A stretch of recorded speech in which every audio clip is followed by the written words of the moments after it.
He didn't whisper it. He said it loud enough for the whole room to hear. Damian Blackwood stood at the center of the Blackwood Manor ballroom, champagne glass raised, surrounded by men in tuxedos worth more than most people's cars, and he pointed at his wife of 14 years like she was something he'd found stuck to the bottom of his shoe. "That woman over there?" He laughed, that loose, bourbon-soaked laugh that always meant he'd stopped caring who was listening. "Don't mind her. She's basically the help." The music didn't stop, the chandeliers didn't dim, but something in the room shifted, the way air shifts before a storm that hasn't decided what it wants to destroy yet. Evelyn Carter Blackwood stood 12 feet away holding a glass of sparkling water she hadn't touched. She heard every word. So did the 47 people standing close enough to matter. She didn't cry. She didn't look away. She simply set her glass down on the nearest tray, smoothed the front of her navy dress with both hands, and looked at her husband with the kind of expression that doesn't have a name, something between grief and resolution, worn so long it had become a kind of calm. If you've ever watched someone decide, truly decide in a single moment, you know that look. It doesn't make noise. It doesn't announce itself. It just settles, quiet and permanent, like a door closing somewhere deep in a house. Damian had no idea he had just handed her the key. Well, if this story already has you, stay with us until the end. Hit that like button and drop your city in the comments. I want to see how far this one travels. So, Part 1. The Nanny Owns the House. The party had been Damian's idea, the way most things in their life together had been Damian's idea. Conceived loudly, announced to everyone who mattered before Evelyn was told, and then dropped into her lap to execute. "We're hosting the Whitmore group in 3 weeks, he'd said one morning in early October, standing at the kitchen island scrolling through his phone, his coffee going cold beside him. "Full gala. I want it to look like a magazine." Evelyn had been sitting across from him with a legal pad, going through menus for the caterer. She looked up. "How many guests?" 60, maybe 70. "Whitmore's bringing his whole team and there'll be media." He finally looked at her. "I want the East Gardens lit. The ballroom fully dressed. Get that florist you used last spring, the one from Connecticut. Estelle. Whatever her name is. And I want food that says money without trying too hard. You know the kind." She did know. She'd been doing this for 14 years, translating his vague demands into actual events that ran smoothly and looked effortless while he took credit for all of it. She knew how to pick the flowers that wouldn't wilt under the heat of 100 candles. She knew how to seat people who privately despised each other in a way that prevented scenes. She knew the names of the investors' wives, their preferred drinks, the charities they pretended to care about most. Damian knew none of this. He didn't need to. That was what she was for. She'd accepted that arrangement for a long time, long enough that she'd stopped being surprised by it, long enough that she'd started to wonder if she'd ever actually existed outside of it. The earliest years had been different, or she'd told herself they were different, which might be the same thing. She met Damian when she was 29 and he was 35. She had been working as the estate archivist and residential caretaker for Theodore Ashford, a 74-year-old historian and former diplomat who had lived at Blackwood Manor since before Evelyn was born.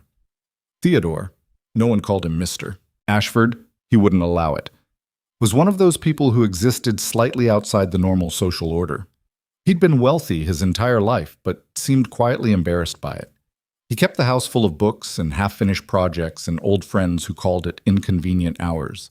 He was generous in the way that people are when they've had enough of accumulating things and started paying more attention to what they could leave behind. Evelyn had come to him through an academic reference.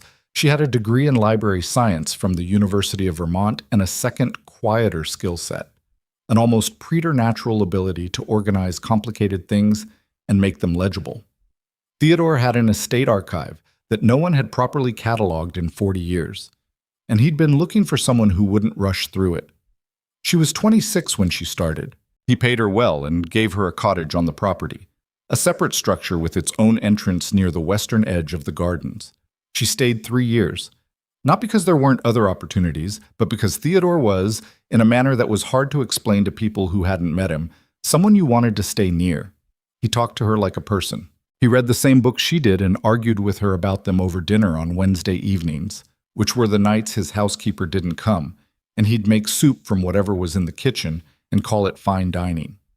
He asked about her family, her plans, what she'd actually wanted to be when she was a child before practicality set in. He listened to her answers. She hadn't had a lot of that. Damian arrived at the estate in the second year she was there. He was in the process of expanding his investment firm, Blackwood Capital, and he developed an interest in acquiring historically significant properties. He came with a business partner and a real estate lawyer and spoke very quickly about square footage and market value and what a place like this could do for his brand image. And Theodore listened to all of it with the polite, slightly distant expression of a man deciding whether he wanted to be bored or irritated. He chose Damian, and he chose him, Evelyn would understand much later, not as a buyer, but as a test subject. But Evelyn didn't know that yet. What she knew, in those early visits, was that Damian Blackwood was unlike any man she'd spent time around. He was charming in a way that felt like weather, total, enveloping, hard to think clearly inside of. He noticed her. He was curious about her work, her opinions, the archive she'd been building. He came back twice more before any deal was discussed, and on the third visit he asked if she'd have dinner with him in the city. She said yes. She knew it was probably not wise. She said yes anyway. They married 2 years later in a small ceremony in upstate New York, with Theodore in the front row wearing a linen jacket that was slightly too large for him, and smiling in the particular way of a man who knows more than he's saying. By then, Damian had begun the process of acquiring Blackwood Manor, which was the word everyone used, though the legal reality was considerably more complicated than that word implied. Theodore handled those details privately, through his own attorneys. Damian's lawyers reviewed the paperwork. Everyone signed what they were asked to sign. Damian wrote a significant check and assumed that settled it. He had always been a man who assumed. The first sign that the marriage was something other than she'd believed didn't come in a single moment. It came the way most important things come, slowly, unremarkably, in accumulation. The first year, it was small things. Damian spoke over her at dinner with colleagues, not out of malice, just out of habit. He mentioned decisions they'd discussed that she had no memory of being consulted on. He moved through their shared life with the easy confidence of someone who considered the logistics of living to be someone else's department. She adjusted. She told herself it was the pace of his work, the pressure of building something at that scale. She believed that, for a while. Maybe 2 years, maybe 3. Then came the phase she would later think of, privately, as the reclassification. Somewhere around the 4th or 5th year of marriage, she began to notice that she was being described differently in rooms she hadn't left. At social gatherings with Damian's colleagues, she was introduced as his wife, but when he spoke about her to others, it was with a curious detachment, as if she were a feature of the estate rather than a person living in it. "Oh, Evelyn handles all of that," was a phrase she heard from his mouth often, usually spoken while he was already looking somewhere else. She handled the household, the children's schedules, the social calendar, the staff, the maintenance, the gardens, the annual charity gala, the relationships with the vendors and the neighbors, and the people whose goodwill kept everything running. She also, because her brain didn't stop simply because her circumstances had narrowed, continued doing research, historical research, archival research, the kind of work she'd done before she became Mrs. Blackwood. She had published 3 academic papers in the years since her marriage, under her own name, in journals that Damian had never looked at, and wouldn't have known what to do with if he had. None of that appeared in how he described her. None of it seemed to register with him as meaningful, and over time saw she couldn't identify the exact point. She had started to agree with him, not out loud, not consciously, but in the small interior ways that matter most. She'd stopped mentioning her work at parties. She'd stopped defending her opinions when he talked over them. She'd started to feel, in the rooms of this house she ran with remarkable precision, like a very competent ghost. The children helped. They were her real life, the thing that kept the center from giving way entirely. Nathaniel, 12, with his father's jawline and his mother's quiet interior life. And Lily, 9, who had opinions about everything and announced them without hesitation in a way Evelyn both admired and, when she caught herself, quietly grieved. She did not want Lily to learn to go quiet. She did not want Nathaniel to learn that silence was a woman's condition. But she wasn't sure anymore.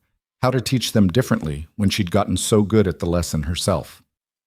The night of the gala arrived clear and cold, the kind of October evening that does upstate New York justice. Evelyn had managed every detail for 6 weeks. The lighting in the East Gardens, the seating arrangements, the menu, the florist, the chamber quartet, the placement of the silent auction items that Damian didn't know they were hosting until she told him it would generate goodwill, and he said fine. She wore a navy dress, not a statement dress, not something that demanded attention. She hadn't felt like demanding attention in a long time. She'd had her hair done in the afternoon, and she'd sat in the chair at the salon and looked at herself in the mirror and thought, for reasons she couldn't have fully explained, about Theodore Ashford. He had died 4 years ago. A stroke in his sleep, which his doctor said was peaceful, an easy death for a complicated man. He'd left instructions that were very specific and, to almost everyone who knew him, very unexpected. His personal library went to the University of Vermont. His letters went to the Historical Society. The remainder of his estate, beyond certain charitable bequests, was placed into a trust arrangement that his attorney managed with what the attorney described, when Evelyn received the letter, as complete legal clarity. She had received that letter on a Thursday afternoon in February. She'd read it in her study with the door closed. Then she'd put it in a folder, locked the folder in her desk, and not spoken of it to anyone. Not to her children, not to her closest friend Margaret, not to Damian. Definitely not to Damian. She'd made calls. She'd spoken to her own attorney, a woman named Victoria Hale, who practiced in Manhattan and who had been recommended to her 5 years earlier by Theodore himself, and what she now understood was not a coincidence. Victoria had reviewed everything and called her back within a week.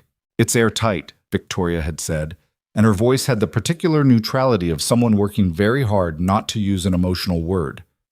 Theodore structured it with considerable care. The trust documentation predates your marriage. Everything is legal. Everything is clean. And in terms of what it means for the property as it currently stands, "I know what it means," Evelyn had said. A pause. "Yes," Victoria had said. "I thought you probably did." She'd locked the folder back in her desk and continued planning the spring gala.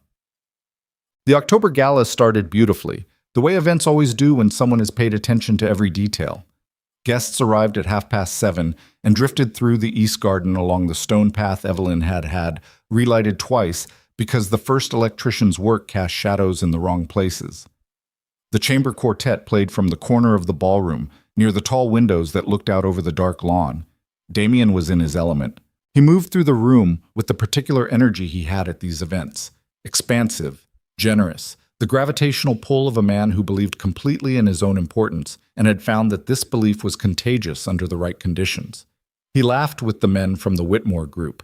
He made the kind of jokes that weren't quite funny, but landed anyway because of the confidence behind them. He accepted compliments about the house with a proprietary ease that Evelyn, from across the room, had long since stopped finding remarkable. She spoke with the guests she knew, the investors' wives, a woman named Claudia Whitmore, who was sharper and funnier than her husband gave her credit for, a younger couple from the city who had recently gotten involved in a preservation fund and wanted to talk about archival methodology, which she found she enjoyed more than she'd expected. She had been gracious and present, and she was doing the thing she always did at these events, which was be useful without being visible, when she heard him from across the room. He was standing with 3 men she recognized from the Whitmore group, senior partners, the kind of men who made decisions with other people's money and had the complexion of it. He'd been telling a story about the house, one of his standard stories about the vision he'd had for the property, the way he'd seen the potential before anyone else did, and one of the Whitmore men had glanced across the ballroom, noticed Evelyn, and asked the obvious question. She was too far away to hear the question itself. She only heard Damian's answer. He gestured at her with his champagne glass, a loose, almost careless movement, and said it loud enough that the quartet almost covered it, almost. "That woman over there? Don't mind her. She's basically the help." Then he laughed, a real laugh, the kind that comes up from the chest, and turned back to his conversation as if he'd said something perfectly normal. She heard it. The couple from the Preservation Fund heard it. 2 of the Whitmore men's wives, standing nearby, heard it. A server named Jeremy, who had worked every Blackwood event for 3 years, heard it and kept his face carefully neutral, but looked at his shoes for a moment longer than necessary. Evelyn Carter Blackwood stood very still. She was holding a glass of sparkling water she hadn't drunk. She became aware of the weight of it in her hand, the slim glass, the tiny bubbles rising, the cold of it against her palm. She set it down on the tray of a passing server. She smoothed the front of her dress. She stood there for a long moment and felt with complete clarity the last of something let go. It wasn't rage. She was surprised to find it wasn't rage. What it was more precisely was recognition, the strange, almost physical sensation of finally naming something you've known for a long time without letting yourself know it. A marriage that had stopped being a partnership years before this evening, a life that had narrowed down to function, a house she kept perfectly, and owned more completely than the man currently telling people she was the help would ever understand. She excused herself from the couple she'd been speaking with. She walked, not hurrying, toward the hallway that led to her study. She passed a mirror in the corridor and looked at herself briefly. The navy dress, the careful hair, the expression on her face that she hadn't chosen and couldn't entirely read, and kept walking. Her study was the one room in Blackwood Manor that Damian had never shown much interest in. It was on the second-floor east wing, a room that had been Theodore's personal library in the years Evelyn had worked here. She'd kept it largely as she'd found it, bookshelves, floor to ceiling, a wooden desk that had once belonged to Theodore's father, 2 leather chairs near the window. She'd added her own research, her own files, her own framed photographs, and over time it had become the only space in this house that felt entirely like herself. She sat down at the desk and opened the bottom drawer. Behind a ledger she no longer used for anything, there was a folder. Gray, unmarked, tucked flat against the back of the drawer. She'd put it there 4 years ago and told herself she was keeping it safe, and told herself something else, something quieter, underneath that she wasn't ready yet, that she was waiting for a moment that had a shape she could recognize. She pulled the folder out and set it on the desk in front of her. Inside, the letter from Theodore's attorney. The trust document, 31 pages of legal language she had read 6 times and understood completely. Victoria Hale's summary memo. A property deed finalized 4 years before Theodore's death, transferring Blackwood Manor into a private trust with Evelyn Carter as sole beneficiary, executed at a time when Damian Blackwood had been paying maintenance fees on an estate he'd believed he was purchasing, not renting from his own wife's future. Theodore Ashford had been a man of very specific plans. Evelyn sat at the desk with her hands flat on the closed folder and looked at the dark window. From downstairs, she could hear the faint sound of the party, music, laughter, the low drone of important men in an important house convincing each other of their importance. She sat there for exactly 11 minutes. She knew because she looked at the clock on the wall. The old brass clock that had been in this room since the 1940s, wound by Theodore's own hands every Sunday evening, and she noted the time when she sat down and the time when she stood up. Then she picked up her phone and sent a text message to Victoria Hale. 3 words. "It's time. Ready." Victoria replied in under a minute because Victoria Hale had been waiting for those 3 words for 4 years and had the particular patient readiness of someone who prepares for the long game as a professional discipline. On it. Monday morning. Evelyn put the phone down. She put the folder back in the drawer. She stood up, smoothed her dress again. The navy dress, not a statement dress, the kind of dress a woman wears when she hasn't felt like demanding attention in a long time. And she walked back downstairs to her party.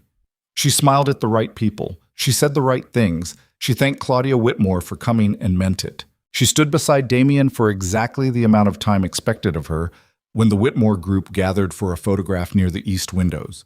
Because there was a calendar now, and there were things she needed to let run their natural course before the calendar reached its page. Damian didn't speak to her for the rest of the evening beyond logistics. He didn't seem to notice this was unusual. He was celebrating something, a preliminary commitment from Whitmore's group, a handshake deal that still needed final paperwork, a number that had not yet been signed into reality, but that he was already treating as his. She heard him at the end of the night, saying goodnight to the last of the investors near the front entrance, already using the future tense about the deal, the collateral package, the mansion, the signing in 4 weeks. She stood in the hallway behind him and looked at the back of his head and thought about Theodore Ashford in his slightly too large linen jacket, smiling at her wedding with that particular private expression. She thought she finally understood what he'd been smiling about. The 4 weeks that followed were the strangest of her life. Not because of what she was doing, the calls with Victoria, the documentation review, the procedural steps that had to be taken in a certain order for the legal position to hold, but because of how ordinary everything else was. She drove Nathaniel to soccer on Wednesdays. She helped Lily with the school project on ecosystems that required the construction of a small model forest from craft supplies, which they worked on together at the kitchen table for 3 evenings, and which Lily was ferociously proud of. She planned the catering menu for a staff dinner Damian wanted in November. She got a haircut. She had coffee with Margaret twice, and both times she sat across from her oldest friend and said nothing about any of it, which was one of the harder things she'd done. Margaret would have understood. But understanding was not, at that moment, what Evelyn needed. What she needed was to be the only person in the world who knew what was coming, until the moment it came. Damian, in those 4 weeks, was in a state of barely contained excitement that was almost painful to observe. He'd confirmed the Whitmore deal. The final signing was scheduled for a Friday afternoon in early November, here at the estate, because Damian wanted the house as a backdrop. He wanted the men who were lending him $50 million to sit in the ballroom where he'd charmed them and sign documents beneath the chandelier and feel they were entering into something that had the weight and permanence of history. He was not wrong about the weight of it. He told Evelyn the signing would happen here. He told her he needed her there, dressed appropriately. Not the Navy thing, something that says success. And she nodded and wrote it down in the household calendar the way she wrote everything down. And she didn't tell him about the appointment she had with Victoria 2 days before the signing, and she didn't tell him about the phone call she'd had with the estate's property manager the previous Monday. And she didn't tell him about any of the other quiet, precisely sequenced things she'd done in the 4 weeks since she stood in the hallway listening to the back of his head. She did, on the Wednesday before the Friday signing, go up to her study. She opened the bottom drawer. She pulled out the gray folder. She sat at Theodore's desk and read through the trust documents one final time. Not because she needed to, she knew them by memory at this point, but because there was something she wanted to do, which was simply to hold them. To feel the physical weight of paper that had waited 4 years inside this drawer while she finished becoming ready. Then she opened the desk drawer and took out one more thing, an envelope, unsealed, that she'd found tucked inside the back cover of the trust folder when she'd first received it. Theodore's attorney had included it with a brief note saying it had been left with specific instructions not to be opened until she was ready to act. She hadn't opened it yet. She'd been waiting until she was sitting exactly here, in exactly this moment, with the signing 2 days away. She opened it now. Theodore's handwriting was small and slightly cramped, the writing of someone who had spent a lifetime filling small spaces with large thoughts. She read it. She read it again. She held it in both hands for a moment and breathed slowly and looked at the dark window and felt something move through her chest that she could not have named to anyone, but that she understood completely. She folded the letter carefully and placed it back in the envelope. She put the envelope back in the folder. She returned the folder to the drawer. Then she went downstairs and made dinner for her children because it was Wednesday, and Wednesday was her night, and Lily was going to want to talk about the model forest. And Nathaniel was going to want to be quiet in the particular way 12-year-olds want to be quiet, and both of those things deserved her full attention. The signing was in 2 days. She had been waiting 14 years. 2 more days was nothing. The Thursday before the signing, Damian was on the phone by 6 in the morning. Evelyn heard him from the hallway outside their bedroom, his voice carrying through the partially closed door with the particular pitch he used when he was performing confidence for someone he needed to impress. She'd learned to identify that pitch the way you learn to identify weather. It had a slightly higher register than his natural voice, looser, more expansive, the vocal equivalent of taking up extra space in a room. The estate speaks for itself, he was saying. You walk in there tomorrow, and you're going to understand immediately why I structured it this way. The property alone is worth twice what we're using as collateral. This is conservative, Gerald. I'm being conservative. She moved past the door without stopping and went downstairs to start coffee. The kitchen was the one room in Blackwood Manor that felt genuinely unperformed. It was large. Everything in the house was large, but it had the comfortable disorder of a space that got used. Lily's half-finished drawing of a horse on the counter, Nathaniel's soccer cleats near the back door that she'd asked him 4 times to move, A grocery list on the whiteboard in 3 different handwritings because Evelyn had started it, and both children had added items in their own interpretation of what the household needed, which included, in Lily's handwriting, more of the good crackers, not the wheat ones, and in Nathaniel's, simply stuff. She made coffee and stood at the counter, drinking it and looking out the kitchen window at the back garden. The light at 7 in the morning in early November was thin and specific, the kind of light that doesn't flatter anything but shows you exactly what's there. The garden looked tired. The last of the season's plantings had gone brown at the edges, and the groundskeeper had been out twice this week, raking leaves that kept coming. There was a stone bench near the far wall that Theodore had put in decades before she'd arrived, and she could see it from here, pale gray against the dark earth. She thought about him sometimes, still. Not with grief exactly. The grief had done its work and settled into something quieter, but with a particular kind of attention, the way you think about a teacher whose lessons you're still understanding years after the class ended. She heard Damian's footsteps on the stairs. She didn't turn around. He came into the kitchen already dressed, dark suit, no tie yet, moving with the forward momentum of a man who'd been awake for hours inside his own plans. He poured himself coffee without looking at her, then stood at the island going through his phone. "Whitmore's team confirmed for 2 o'clock, he said. "I need you dressed by noon. We should be visible when they arrive." "I'll be ready." "Something serious, not that Navy thing." She looked at him then, briefly. He was still looking at his phone. He had a particular quality in moments like this. A completeness of self-focus that wasn't aggressive exactly. It was more like a natural law, the way gravity works without malice. She'd spent years deciding whether that made it better or worse. She'd stopped deciding. "I have a gray dress," she said, "the structured one." "Fine." He put the phone down and picked up his coffee and looked at the garden in the same direction she'd been looking, without appearing to see any of it. Harding's gonna be there. The lead attorney from Whitmore's side. He's difficult. I need the room to feel comfortable when they come in, not tense. I'll make sure the staff is briefed. And I want drinks available immediately, not after they sit down, when they walk in. I'll tell the caterer. He looked at her then. Not long, not with any particular depth, the brief registering look of a man confirming that the appropriate person has received the necessary information. "Good," he said, and picked up his phone again. She turned back to her coffee. From upstairs, she heard the specific thump that meant Lily had gotten out of bed by the method she preferred, which was rolling off the edge rather than sitting up, a habit Evelyn had given up trying to correct because it appeared to be a matter of genuine personal philosophy for her 9-year-old. She heard the lighter steps that meant Nathaniel was already up, moving quietly the way he did in the mornings, preserving the early quiet that he'd identified somewhere around age 10 as valuable, which Evelyn considered one of the more mature things about him, and kept to herself because pointing it out would have mortified him. Damian left the kitchen without saying anything further.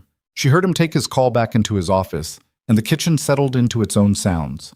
The coffee maker, the November wind against the window, the approach of her children's footsteps on the stairs.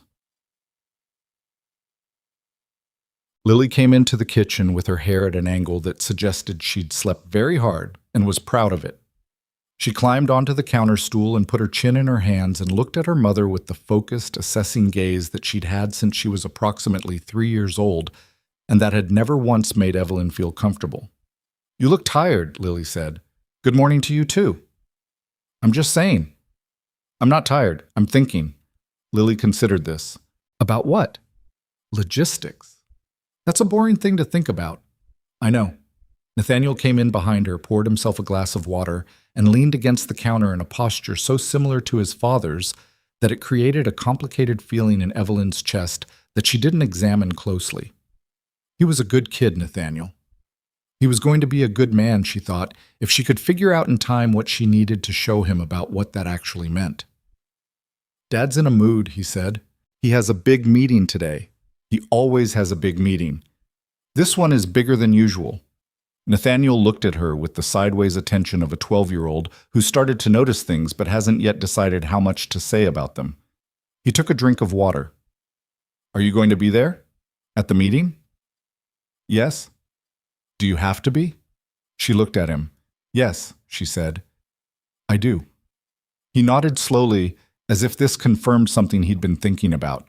Then he looked out the window at the garden and didn't say anything else, which was his particular way of letting a subject go without closing it entirely. She had her appointment with Victoria at 11, before any of it. She drove herself, which she preferred, which Damian had long since stopped commenting on because he'd understood early that the car was the one argument he consistently lost. She took the county road south toward Hudson, then the highway, 40 minutes each way to Victoria's office in Manhattan if the traffic was reasonable, which it wasn't, but she'd left early enough. Victoria Hale's office was on the 14th floor of a building in Midtown that made no pretense of charm. It was glass and purpose, and the elevator opened directly onto a suite that smelled like good coffee and legal files. Victoria herself was 53.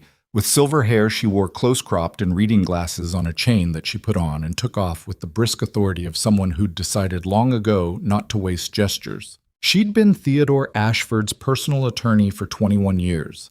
She'd transferred to Evelyn by Theodore's specific arrangement in the same document package that included everything else. Evelyn had called her the week after receiving the trust notification, nervous in a way she hadn't expected to be nervous about a phone call. And Victoria had said on their first conversation, "He told me about you years before he arranged any of this. I want you to know that." And Evelyn had sat with that for a moment, and then said, "What did he say?"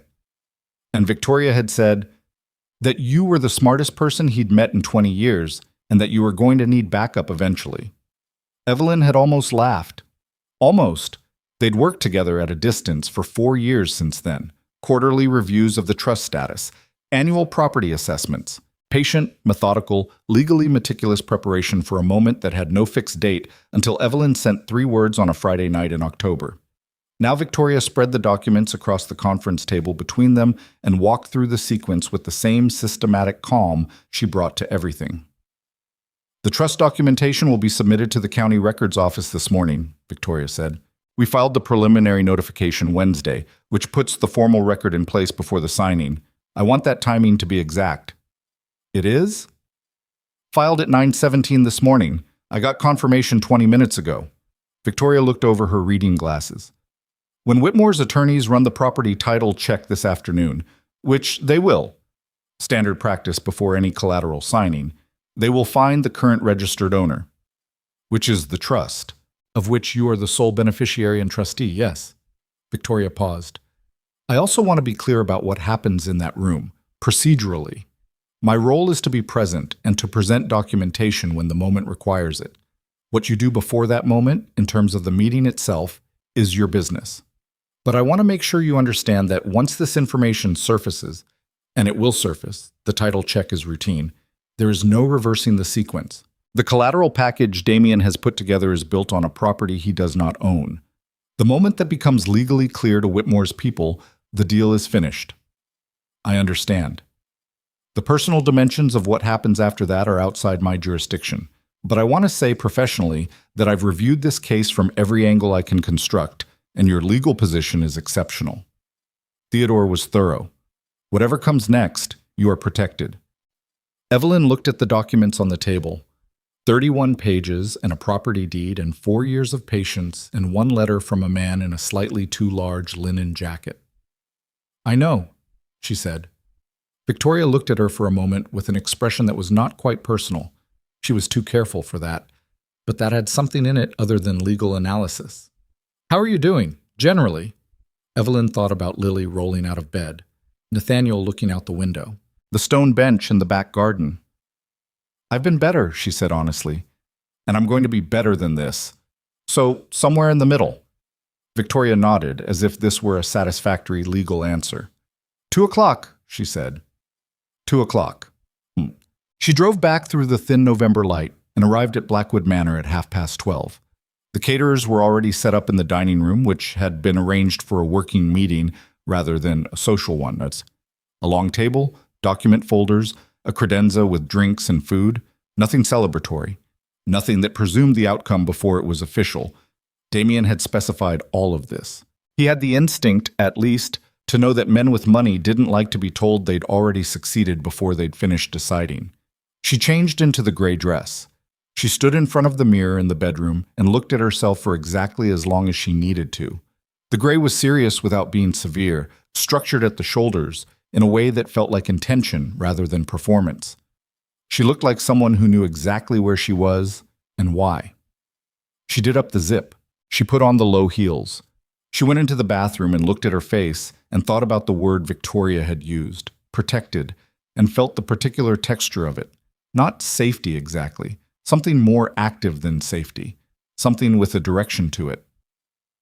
She went downstairs at 10 minutes to 2. Damian was in the entrance hall. He was wearing the dark suit with a tie now, charcoal, and he'd had his hair cut yesterday, specifically for today, which she'd noticed without remarking on. He was standing very straight, the way he stood when he wanted to look like the kind of man this house was supposed to produce. Tall, certain, the natural inhabitant of expensive rooms. He looked at her when she came downstairs. He looked at the dress. He said, "Good," and turned back toward the entrance because good was the highest register of approval he had for her appearance, and she had stopped expecting otherwise a long time ago. Through the tall windows flanking the front door, she could see 2 black cars turning up the long drive. "Here we go," Damian said, and his voice had a quality she recognized, the sharpened-up sound of a man who's been waiting for something and is now running toward it with every resource he has. He straightened his tie. He rolled his shoulders back. He put on the face. Evelyn stood 4 feet behind him and breathed evenly and waited. There were 7 of them. Gerald Whitmore himself, 60, compact, the kind of man who'd made his money quietly and intended to keep it the same way. 2 of his senior partners whose names Evelyn already knew, Robert Fenn and a younger man named Price, who had the careful, observant quality of someone still proving himself. Philip Harding, the lead attorney from Whitmore's side, who was exactly as Damian had described him. Difficult, in the sense that difficult usually means precise, which is not actually a character flaw but is inconvenient for people who prefer room for interpretation. 2 associates from Harding's firm, and a woman named Susan Park, who was identified as Whitmore's financial analyst, and who had the specific quality of someone who reads documents very fast and remembers everything in them. Damian shook hands with all of them with the full-body warmth of a man greeting allies. He said the right things. He gestured around the entrance hall and let the house speak for itself, the way he always did, with the pride of ownership he wore so naturally that no one who didn't know the truth would have questioned it for a second. Harding shook Evelyn's hand and looked at her for a moment longer than the others did. She didn't know what he was reading. She looked back at him evenly and said it was good to have them here, and he said, "Quite a property," in a tone that was genuinely assessing rather than complimentary, the way a lawyer talks about something he's still forming an opinion of. They moved into the dining room. Damian had arranged himself at the head of the table in a way that was technically about geography and practically about authority. Whitmore took the chair across from him. Harding sat to Whitmore's right. Susan Park opened her laptop immediately and was already reading before anyone had poured a drink. Evelyn took a seat near the end of the table, which was where she was expected to be, present, available, peripheral. Damian's attorney, a man named Garrett Foster, who had known Damian for 15 years and had the slightly exhausted look of a man who has spent 15 years managing someone else's boldness, sat beside her and shuffled his files with the business-like efficiency of someone who had reviewed these documents many times and believed them to be entirely in order, which, Evelyn noted, they were not. That was not Garrett's fault. He hadn't been given anything to review except what Damian knew about, which was not everything there was to know. Damian opened the meeting with what he did best, a narrative. He talked about the estate's history with the ease of someone who'd told a version of this story many times. The property's heritage, the renovation investments he'd made, the long-term appreciation trajectory. He had numbers, and he had the delivery to make numbers sound like poetry, and he had 7 people in the room who were already broadly committed to what he was proposing and needed only to see the paperwork confirm what they believed they already knew. Philip Harding let him talk for 11 minutes. Evelyn counted. Then he opened the folder in front of him and said without inflection, "Before we get to the collateral agreement, I need to address something that came up in our title review this morning." Damian paused. A small pause, the kind that comes when a man used to controlling rooms encounters a sentence he wasn't expecting. "Of course." Harding looked down at his folder, then back up. "Our standard process includes a property title search before any collateral agreement is executed. That search was completed this morning." He glanced at Susan Park, who was already looking at her screen with an expression of focused attention. The registered owner of Blackwood Manor Estate, as of 9/17 this morning, is recorded as the Ashford Legacy Trust, with Evelyn Carter Blackwood designated as sole trustee and beneficiary. The room went quiet in the particular way rooms go quiet when everyone in them has just had a shared experience of recalibrating. Damian said, "I'm sorry?" Harding said, "The property you've offered as collateral for this agreement is not registered in your name, Mr. Blackwood. It is registered in your wife's name through a private trust arrangement that predates your marriage."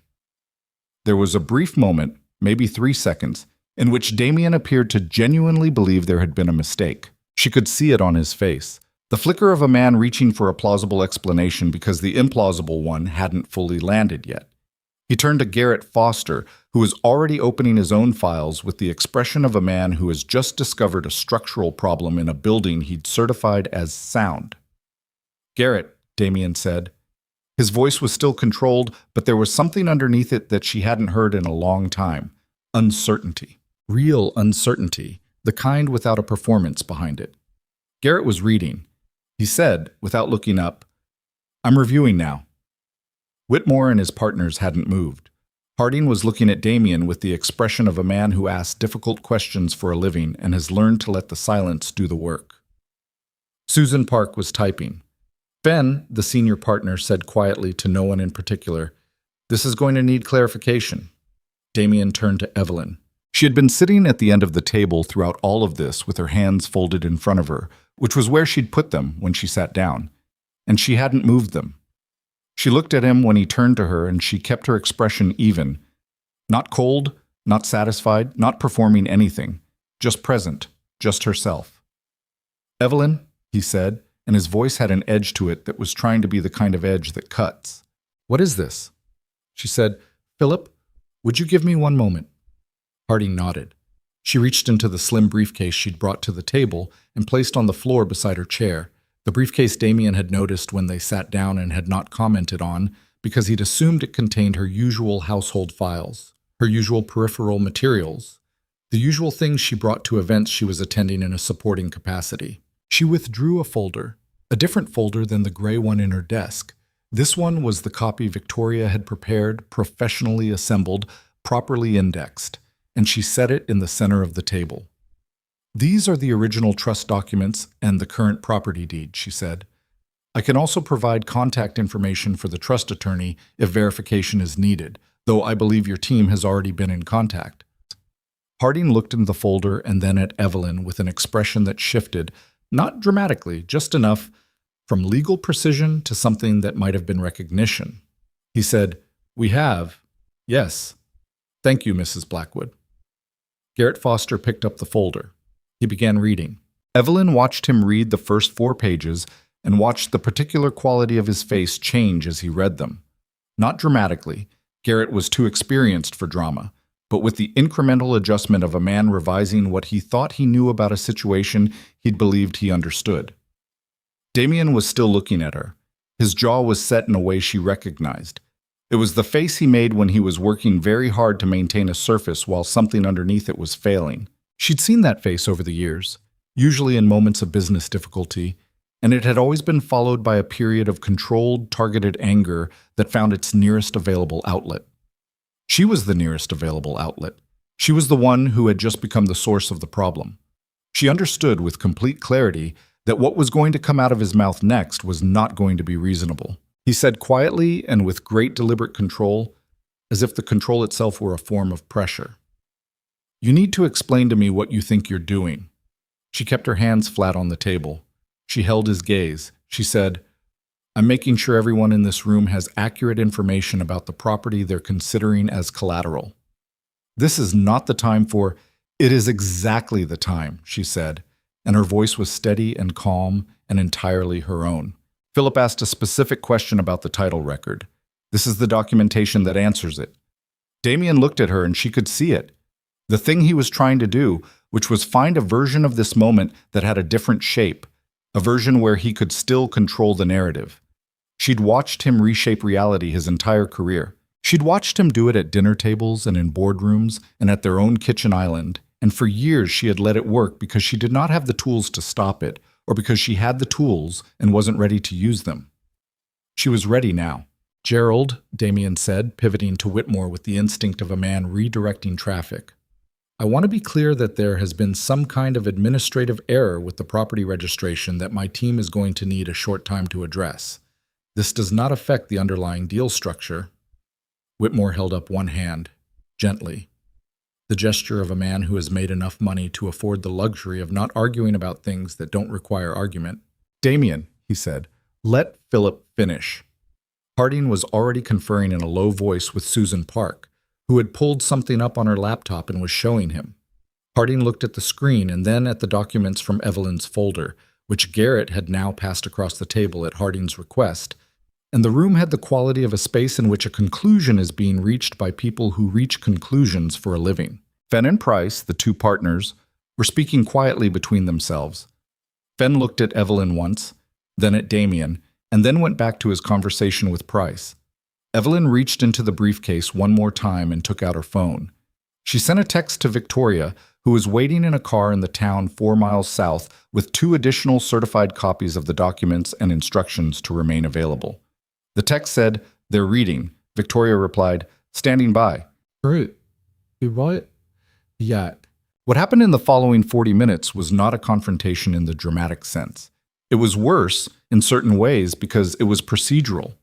It was the grinding, methodical sound of a financial structure being taken apart at the joints by people who understood exactly what each joint was for. Harding asked Evelyn 3 questions, all of them precise. She answered all 3 with equal precision and provided the relevant documentation for each. Garrett Foster, to his credit, did not try to obstruct this process. He asked to see the original trust filing, she provided it, and he read it twice with the increasing stillness of a man accepting a verdict. At one point he turned to Damian and said, in a low voice that was meant to be private but that the room's acoustics didn't fully allow, "Damian, this is airtight. The trust predates the marriage by 4 months. It's been the registered structure the entire time. The property was never in your name in the way the collateral package assumed." Damian said nothing for a moment. Then, "There has to be something we can work with." Garrett said quietly and without pleasure, "I don't see it." Whitmore stood up at 37 minutes past 2. He was very polite about it. He shook hands with Garrett Foster, who was still seated, and he shook hands with Evelyn, who had stood when he stood, and he said to Evelyn with a directness that was also a kind of acknowledgement, "Thank you for the clarification, Mrs. Blackwood. I'm sorry it came up this way." She said, "Thank you for coming, Mr. Whitmore." He nodded once, with the minimal gravity of a man saying several things at once without saying any of them out loud. Then he said to Damian, "We'll need to step back and reassess, Damian. Philip will be in touch." Damian said, "Gerald, I want 5 minutes." "Philip will be in touch," Whitmore said again, with the same gentle, absolute finality, and then he and his team were moving toward the door with the coordinated efficiency of people who have decided something and see no reason to delay the implementation of that decision. Harding paused at the door and looked at Evelyn one more time. She wasn't sure what he was thinking. He had a face built for not showing it, but he said, "I'll need the trust attorney's full contact information." "My attorney will send it to you this afternoon," she said. "Her name is Victoria Hale." "I know Victoria," he said, with an expression that wasn't quite a smile but was in the neighborhood of one. "Good." Then they were gone. The front door closed. The sound of the cars starting up on the gravel drive filtered in through the tall windows and then faded south. In the dining room, the silence that followed had a texture to it. Not peaceful, not clean, but real. The kind of silence that means something has ended. Garrett Foster closed his folders with the careful movements of a man who had nothing left to argue and was giving himself something to do.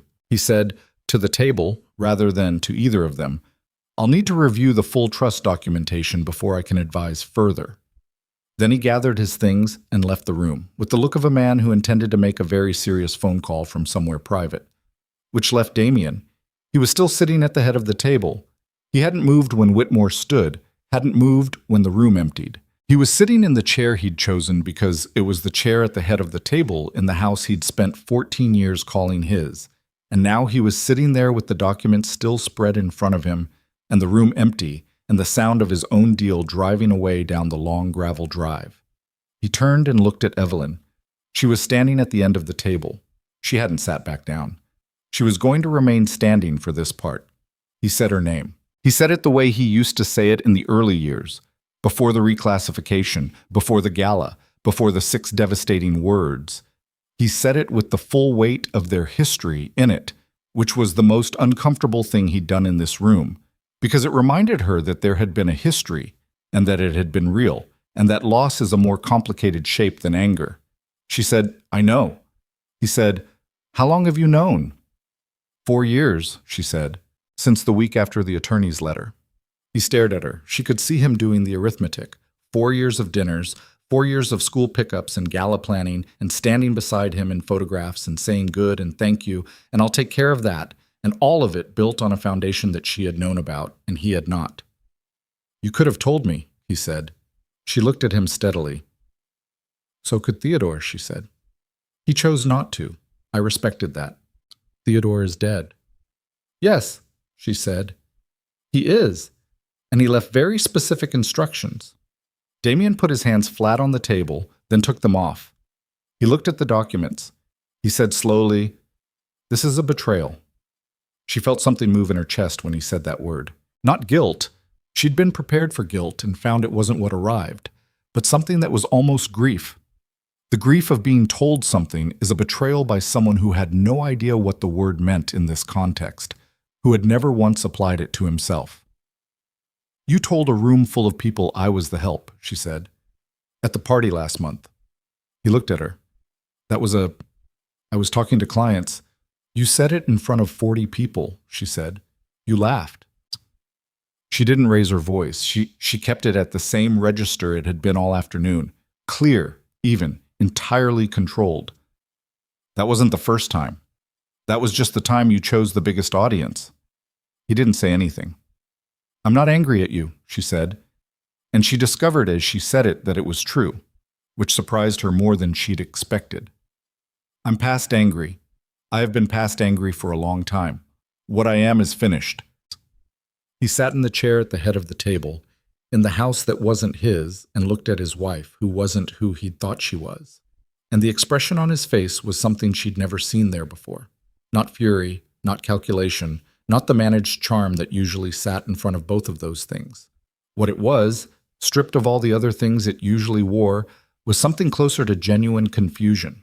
The confusion of a man who has spent a long time inside a story and has just discovered at the most inconvenient possible moment that he'd been telling it wrong.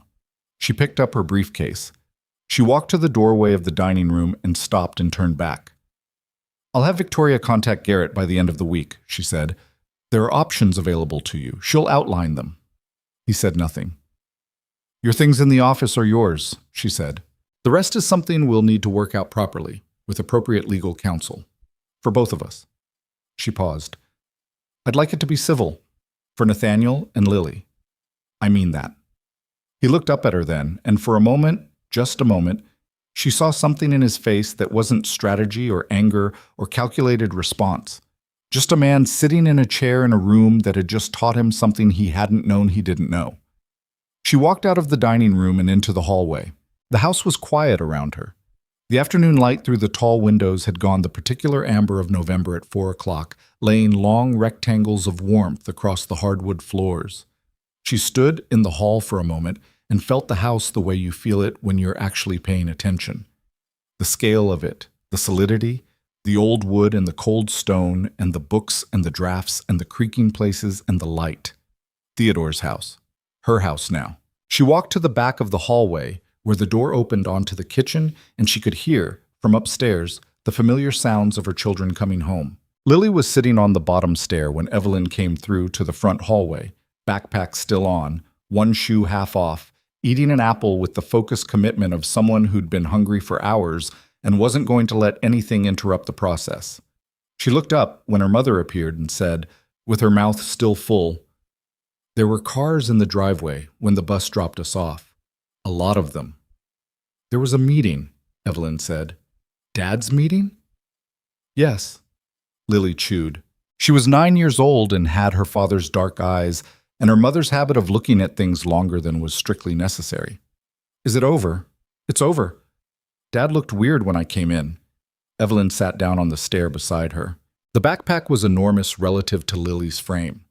She'd picked it out herself at the start of the school year, the largest one available, on the grounds that she needed room for everything, a position she'd held without revision, despite the fact that carrying it made her list slightly to the left. "Where is he now?" "His office." Lily took another bite of apple. "He closed the door. He only closes the door when he's on the phone or when he doesn't want to talk to anybody." "Probably both," Evelyn said. Lily looked at her. The 9-year-old assessment gaze, the one that had never made Evelyn entirely comfortable because it had no filter between observation and conclusion. "Are you okay?"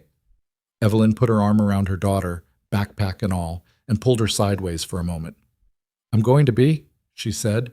Lily leaned into her briefly, which was as much physical affection as she voluntarily permitted on a regular weekday, and then straightened back up and finished her apple with the air of someone who'd accepted an answer as provisionally sufficient. "Nathaniel's upstairs," she said. "He said he had homework, but I think he's just reading. That's fine." He was also being weird. Weird how? Quiet weird, not normal quiet, different quiet. Lily stood up, shouldered the enormous backpack with practiced ease, and headed toward the kitchen. Over her shoulder, she said, "I'm getting more food." Evelyn sat on the bottom stair for a moment after she left. The house made its sounds around her. The old furnace working against the November cold, the particular creak of the third-floor hallway that happened whenever the temperature dropped, a door closing somewhere in the east wing. She thought, this stair. She'd sat on this stair the first week she'd worked here, when she was 26 years old and hadn't yet understood what kind of place this was, or what kind of person Theodore Ashford was. And she'd been sorting through a box of documents that needed to be taken to the archive room on the second floor. And the box had been heavy, and she'd stopped to rest and just sat here for a minute looking at the entrance hall. The height of it, the old oak paneling, the light coming through the tall windows in the particular way it came at midday in November. And she'd thought clearly and without drama, this is a serious house. Not intimidating, just serious. The kind of place that had absorbed enough of other people's lives to have developed a weight of its own. She'd thought about that description a lot over the years. Serious. She thought it still applied. She got up from the stair and went upstairs to check on her son. Nathaniel was, as Lily had correctly diagnosed, not doing homework. He was lying on his bed with a book open on his chest, and the look of someone who'd been staring at the ceiling before he heard footsteps in the hall and made a fast adjustment. The book was face down, a history of early aviation that he'd pulled from the library downstairs 3 weeks ago and had been carrying around the house in the way he carried things he was thinking about. Evelyn knocked on the open door. He looked at her. "Hey! Hey!" She leaned against the doorframe rather than coming in, which was a distinction he'd made clear he appreciated around the time he turned 11. "Lily said you were quiet." "Lily says that about everything." "She's not wrong about everything." He picked up the book and looked at the cover and then set it on the nightstand. He was 12, going on something older, with the particular interior density of a kid who observes more than he says and files things away in a system no one else has access to. He looked like Damian, had always looked like Damian, and Evelyn had spent years making peace with that in the particular complicated way of mothers who love their children completely and find their faces surprising. "Something happened with Dad's meeting," he said. It wasn't a question. "Yes. Bad something?" She thought about how to answer this honestly without putting him in a position he didn't need to be in. He was 12. He was perceptive. He was going to know more than she told him regardless, and the question was whether she gave him the truth in a shape he could hold or let him construct his own version from the fragments he'd already collected. "It's complicated," she said, "but it's being handled." He looked at her with the sideways attention. "By you?" "By me and some other people." He was quiet for a moment. Then, "I heard him on the phone earlier, before dinner. His voice was different." "Different how?" Nathaniel picked up the book again, not to read it, just to have something in his hands. "Like when something breaks and he's deciding whether to admit it broke." Evelyn looked at her son, and felt the complicated love of recognizing that he had always seen clearly and that she hadn't protected him from that as well as she'd hoped. "Yeah," she said. "Something like that." He nodded. She could see him filing it. "Are you guys going to be okay?" She held his gaze. She said, "I'm going to be okay. I'm going to make sure you and Lily are okay. That's what I'm focused on." He heard the shape of what she hadn't said and let it sit there, which was very like him. "Okay," he said. She pushed off the door frame. "Dinner in an hour." "Okay." She was halfway down the hall when he said, "Mom." She stopped and turned. He was sitting up on the bed now, the book in his lap. "The house is ours, right? We're staying here?" She looked at him for a moment. "This is our home," she said. "Yes." He nodded once with a quiet certainty and looked back at his book. Damian came out of his office at 7 that evening. Evelyn was in the kitchen, finishing dinner, pasta, nothing complicated, a weeknight meal that had nothing to do with the day she'd had, which was part of the point. Lily was at the kitchen table doing math homework with the intense personal grievance of someone working through an injustice rather than arithmetic. Nathaniel was setting the table in the adjacent dining room, moving around the space with the careful deliberateness he used when he was thinking hard about something unrelated to what his hands were doing. Damian came into the kitchen and stopped. He looked at the three of them. The ordinary scene of it, Lily's math homework, and Nathaniel with the plates, and the smell of pasta, and the overhead light doing its flat domestic job, and something moved across his face that Evelyn couldn't entirely read. It might have been grief. It might have been something simpler, the particular dislocation of a man returning to the surface of a life he'd spent all afternoon trying to reorganize in his head. He said, "Is there enough for me?" Lily looked up from her math. "Yeah, obviously. Mom always makes too much." Evelyn said, "Set another place, Nathaniel." Nathaniel did, without comment. They ate dinner. It was not a comfortable dinner, but it was a real one.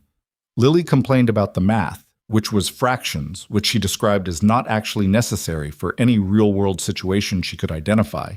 And Nathaniel said that cooking required fractions, and Lily said she was going to hire someone to cook for her. And Nathaniel said with the flat delivery that was his version of a joke, "With what money?" And Lily said, "I'll figure it out," with complete confidence. Damian ate without saying much. He answered when Lily spoke to him directly, which she did twice, because Lily did not generally modify her behavior for adult discomfort. He looked at his plate more than was natural.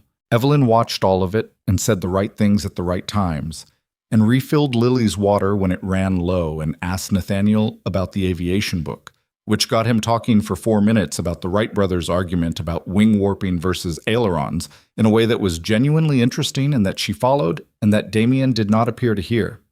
After dinner, when the kids had cleared and retreated upstairs, Damian stayed at the table. He had a glass of water in front of him that he had barely touched.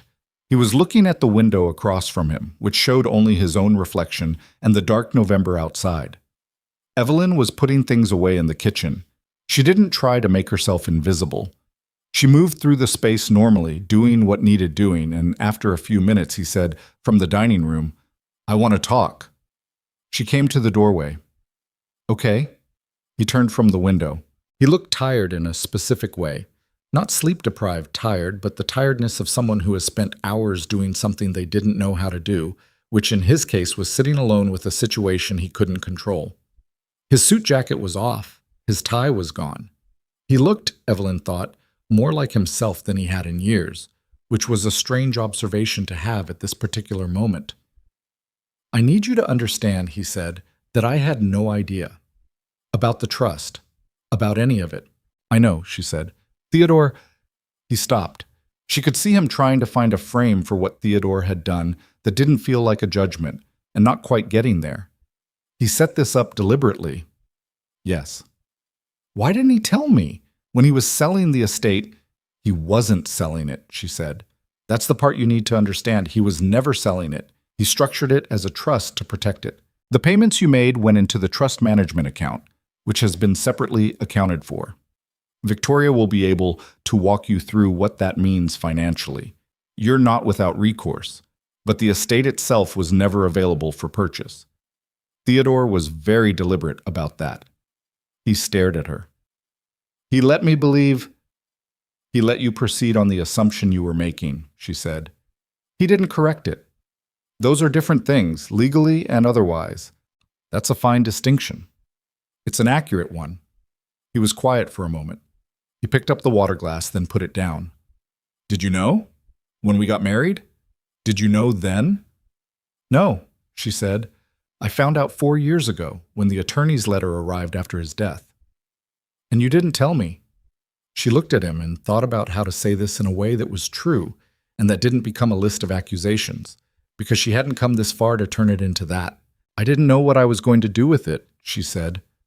For a while I thought, I don't know, that it might not matter, that things might change. She paused. They didn't change. He held her gaze. I've been hard on you. It was such a minimized version of 14 years that she almost said something, the kind of something you say when a person describes a house fire as an inconvenience. But the look on his face, not strategic, not performing, stopped her. He was trying, with all the insufficient vocabulary of a man who'd never developed the muscles for this kind of honesty. He was trying to say something real. She said, Yes, you have. He nodded. His jaw worked for a moment. What happens now? Victoria will send options to Garrett. There are several. Some are better for you than others, depending on what you want. She paused. I want this to be fair. I want it to be as clean as it can be given everything. I'm not trying to destroy you, Damian. I'm trying to be done. Done. He said the word like it had a physical weight. Yes, she said. Done. He looked at the window again, at his own reflection in the dark glass. She wondered what he saw there. She genuinely didn't know, which was one of the saddest things she'd realized about their marriage in the last 4 years. That she'd lived inside it for 14 years and still couldn't read him when he stopped performing. He said, The Whitmore deal is finished. Fenn called me an hour ago. They're pulling entirely. Without the collateral structure, the funding model doesn't work. He said it flatly, not for sympathy, just stating the consequence. That's $40 million in projected revenue over the next 3 years. It's not nothing. I know it's not. Blackwood Capital is going to need to restructure significantly. I understand that. He looked at her. You understand that, and you did this anyway. She held his gaze without apology. You told 40 people I was the help, Damian, at a party in this house that you didn't own, introducing yourself to investors with the credibility of this property that you didn't own, with the reputation built on my work that you didn't acknowledge. She kept her voice even. Yes, I did this anyway. He didn't respond. There wasn't really a response to that. She turned back to the kitchen. You can stay in the guest room tonight and as long as needed while the legal arrangements are being worked out. I'm not asking you to leave immediately, but I'm asking you to understand that the terms of this house are different now, and I'd like you to respect that. She ran water at the sink, rinsed the last of the dishes. The kids need things to be calm. I'm going to ask you to help with that. A long pause from the dining room. Then, all right. She dried her hands. She turned off the kitchen light and walked toward the stairs without looking back into the dining room. The next 2 weeks had a quality she hadn't anticipated. She'd expected rupture, the clean, terrible break of something ending. But what she got instead was the more wearing texture of something winding down, the slow leak rather than the break. Damian stayed in the guest room. He was present, and he was quiet, and he moved through the house like a man navigating unfamiliar furniture in the dark. He ate breakfast before the kids were up and was gone before 8, returning late and going directly upstairs. He was civil. He was not warm. He was, she thought, doing his honest best to comply with what she'd asked of him, which was to keep things calm, and she gave him full credit for it because it was not nothing, especially for him. The children adapted the way children adapt.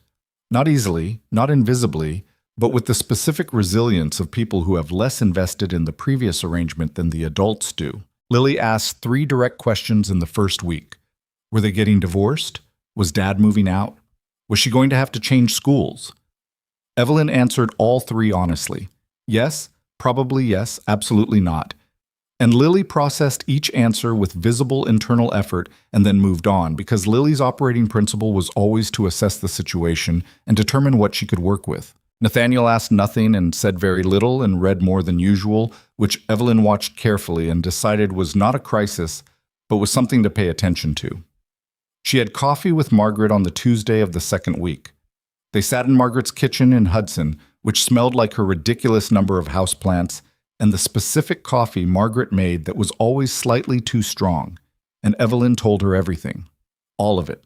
The letter, the 4 years, the trust, the Friday signing, the dining room. Margaret listened. She was 56, solid and deliberate, the kind of friend who does not fill silences with noise. When Evelyn finished, Margaret was quiet for a moment and then said, "You've been carrying this for 4 years." "Yes." "By yourself?" "Yes." "Evelyn?" She said the name with the weight of someone who's known you long enough to have opinions about your decisions. "Why didn't you tell me?" "Because telling you would have made it real in a way I wasn't ready for." Margaret looked at her. "And now?" "Now it's real," Evelyn said. "Now I'm ready." Margaret poured more coffee, slightly too strong, and said, "So what do you need from me?" Which was exactly the right question, which was why Margaret was Margaret. "I don't know yet," Evelyn said honestly. "Right now I think I just need someone to know." "I know," Margaret said. "I'm here. What else?" "Nothing else right now." "Okay." Margaret sat back in her chair and drank her coffee. He really said she's basically the help? Out loud? In front of people? In front of 40 people. Margaret shook her head slowly. "I always thought there was something off about him, something just slightly off." "You never said anything." "You didn't ask." Margaret looked at her over her mug. "Would you have heard it?" Evelyn thought about this honestly. "Probably not," she said. "No," Margaret agreed. "Probably not." Don't. On the Thursday of the second week, Victoria called with an update that changed the texture of everything. Evelyn was in her study when the call came. At Theodore's desk, working on a paper she'd been trying to finish for 6 months. A piece of archival research on estate documentation practices in the early 20th century that had nothing to do with her current situation, except that it required her full attention, which was part of why she'd opened the file. She picked up on the second ring. "Philip Harding called me this morning," Victoria said, without preamble, because Victoria did not do preamble. "About what?" "About Damian's previous collateral filings. Not just this one. The property title discrepancy from Friday flagged an automatic review of other recent filings under Blackwood Capital. Harding's team has been thorough." Evelyn set down her pen. "What did they find?" "Potentially enough to constitute fraud charges. There are 3 other collateral packages Garrett has filed in the past 18 months that reference this estate's valuation or ownership in ways that are now, in light of the title record, legally untenable. Harding filed a preliminary report with the SEC yesterday. It's not yet a formal investigation, but it's a direction." The room was very quiet. Outside the window, the November garden was bare and gray, the stone bench pale against the dark earth. "Does Garrett know?" "Garrett received notification this morning, which means Damian will know by this afternoon." Evelyn absorbed this. She had not moved toward this outcome deliberately, had not called Harding, had not suggested the review, had not known about the other filings. But she wasn't surprised exactly. That was the thing about pulling one thread when you don't know how many things are attached to it. "What should I do?" she said. "Nothing," Victoria said. "This is now in a separate lane from your divorce proceedings. Keep them separate. Don't discuss it with Damian without me present. If he comes to you about it, and he will, tell him he needs to speak with Garrett. And the kids? They're entirely unaffected by this legally. The trust protection extends to them through you. Whatever happens with the SEC inquiry, your position and the children's position are secure." Evelyn picked up her pen again and then put it back down. "Okay. Oh, one more thing. Harding is requesting your cooperation as a witness to certain property management decisions made during the marriage. Not immediately, but eventually, you'll be asked to provide documentation and potentially a deposition." "I'll cooperate," she said. "Of course." "I know," Victoria said, and there was something in her voice that was not quite approval, but was close to it. The sound of a woman who'd been doing this long enough to know that not everyone said of course and meant it. Damian appeared in her study doorway at 4 that afternoon. She heard him on the stairs and wasn't surprised. She'd been half expecting him since Victoria's call. He looked different than he had the Friday of the signing, and different again from the quiet man who'd been eating breakfast before dawn for 2 weeks. He looked specifically like someone who'd had a very bad morning and was working hard to manage what it was doing to his face. He stood in the doorway of the room that had been Theodore's library and was now hers, and looked at the desk and the books and the folder she'd returned to its drawer, and then at her. "Garrett called me," he said. "I know. How much did you know about the other filings?" "Nothing," she said. "I knew only what was in the trust documents Victoria gave me. The rest I found out this morning." He came into the room 2 steps, enough to be inside it, not enough to claim any space. He hadn't been in this room much. She'd always noticed that, his general avoidance of this particular space, which she'd assumed was indifference, and now wondered if it was something else. Some instinct about rooms that didn't belong to him. "This is bigger than the Whitmore deal," he said. "I know." "The SEC inquiry could—" He stopped. "It could be very bad. I understand that." He looked at her with an expression that was asking something without asking it directly, which was the closest he'd ever come to genuinely asking for help. She understood what it was asking. She understood also that she could not give him what he was asking for, and that the answer to that had nothing to do with vengeance or satisfaction, and everything to do with the simple fact that this had moved into territory that was no longer hers to manage. "You need to talk to Garrett," she said. "He knows this area. This is what he does. Garrett is managing his own exposure right now. Then you need someone else." "Evelyn." "Damian." She kept her voice steady. "I can't help you with this. Not because I'm trying to make it worse, but because it's separate now. And if I try to put myself in the middle of it, it makes everything more complicated. For both of us. For the kids." She held his gaze. "Get a good attorney who specializes in securities. Do it today. Tell them everything. Everything." He looked at her. A long look, the kind that has several layers. Then he looked around the room, the bookshelves, the desk, the window with the gray garden beyond it, and she had the sense that he was seeing the room differently, maybe for the first time, seeing it as a place she had actually lived in rather than a room in his house. He said quietly, "I don't know how I missed it, all of it, for this long." She wasn't sure if he meant the trust or something larger. She thought maybe he wasn't sure either. She said, "I think you saw what you expected to see." He absorbed this. He stood there for another moment, not quite ready to leave, not quite able to stay. "I need to make some calls," he said finally. "Yes," she said. "You do." He left the doorway. She heard his footsteps go down the hall, down the stairs toward his office. She heard the office door close. She sat at Theodore's desk in the room full of Theodore's books and looked at the gray garden outside the window and felt the specific exhaustion of a day that had required more than she'd known she had, and the equally specific knowledge that she'd had it anyway. She pulled the archival research paper back toward her. 19th paragraph. She'd been stuck on the 19th paragraph for 2 weeks because something in the argument wasn't quite right yet. She read from the top of the section and found the problem within 4 minutes. A structural issue with how she'd ordered the evidence, a sequencing problem that had been making the conclusion feel less certain than it was. She moved 2 paragraphs, read it again. Better. Considerably better. She worked for an hour, until Lily appeared in the doorway, wanting help with a school project about ecosystems that required a decision about whether their model pond was going to have a frog in it, a question that apparently could not wait, and that Lily felt strongly about. And Evelyn set her paper down and gave the frog question her full consideration. The pond got its frog. The paper got its fix. The house held them all. The kids upstairs, Damian in his closed office making the calls he needed to make. Evelyn at her desk working through the things that needed working through. Held them the way old houses do, with the solidity of something that has absorbed enough living to know it will outlast any particular arrangement of it. Outside, the November dark came early and complete.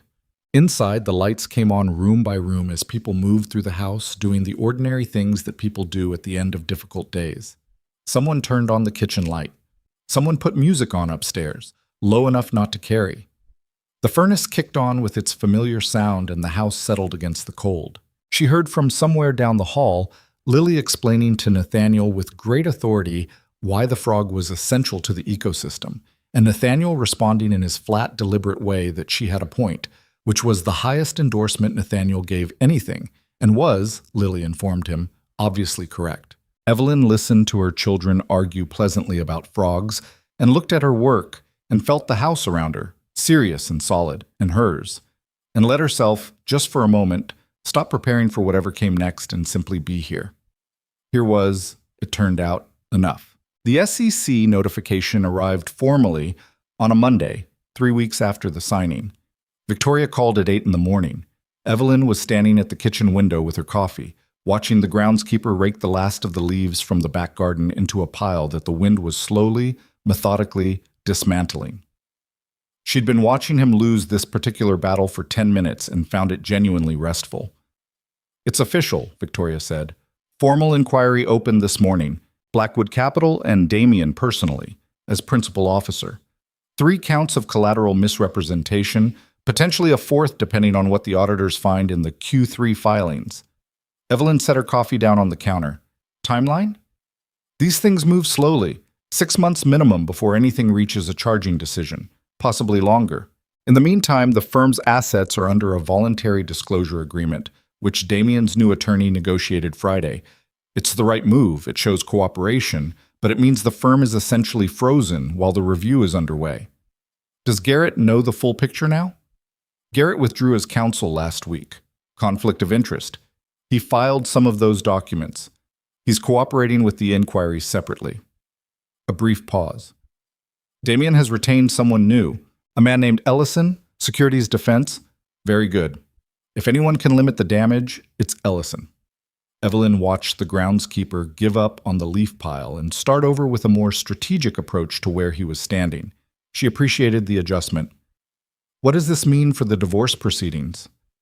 "It complicates the asset picture on his side significantly. We'll need to work around the frozen accounts to get to a clean settlement. It's not impossible. I've done it before, but it adds time and some additional negotiation." Victoria's voice had the particular texture it always had when she was giving information that had multiple edges to it. "It also means any financial settlement you reach needs to be structured very carefully, so it doesn't appear to be asset movement in the context of the inquiry. We have to be clean, everything documented, everything above board." "That's fine," Evelyn said. "That's how I want it anyway." "I know, I'm just flagging the constraint. How is he taking it? Do you know?" A pause that was slightly longer than the informational ones. "Ellison gave me a professional courtesy call Friday.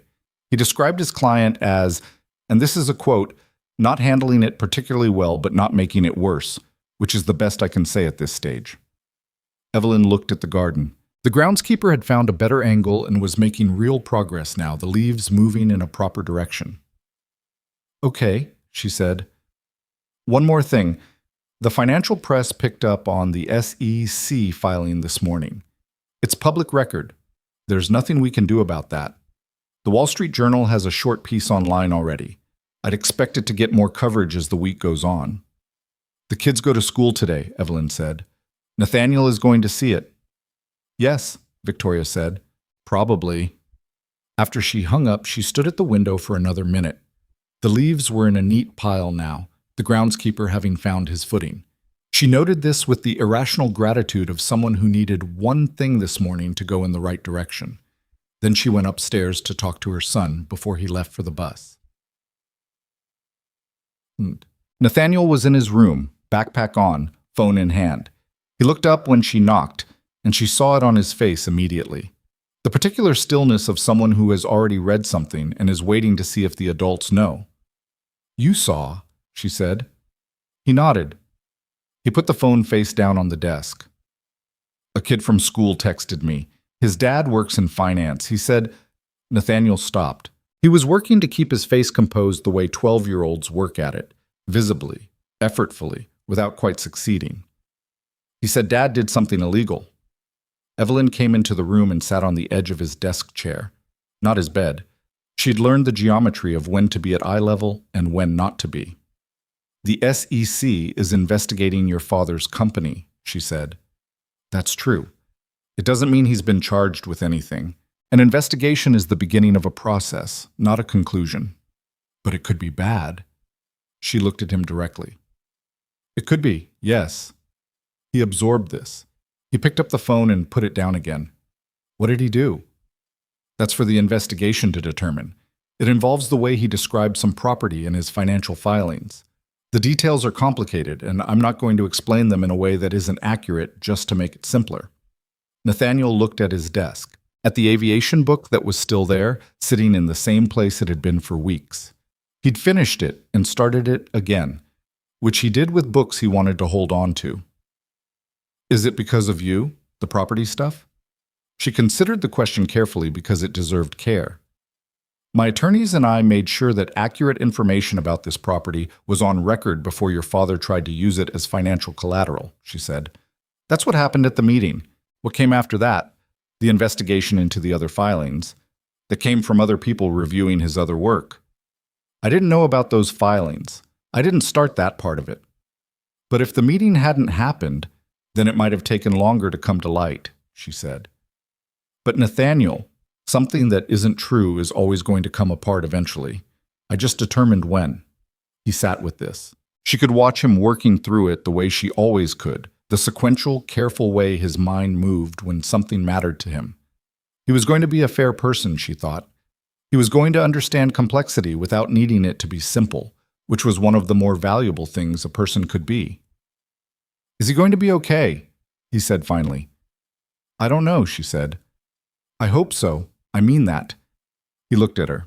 You hope so, even after everything? He's your father, she said. And whatever happened between us, I don't want bad things for him. I want him to handle this as well as he can handle it. Nathaniel was quiet for a moment. Then, kids are going to say stuff today. Probably. What do I say? You say your family is handling a private matter and you'd appreciate them keeping it private. And if they push past that, you say nothing at all. Nothing at all is always available to you. He almost smiled. Not quite. Nothing at all, he repeated. It's underrated, she said. She stood up. You've got 4 minutes for the bus. He stood, picked up his backpack, moved toward the door. He stopped in the doorway. Mom. She waited. I don't blame you, he said, for any of it. I just want you to know that.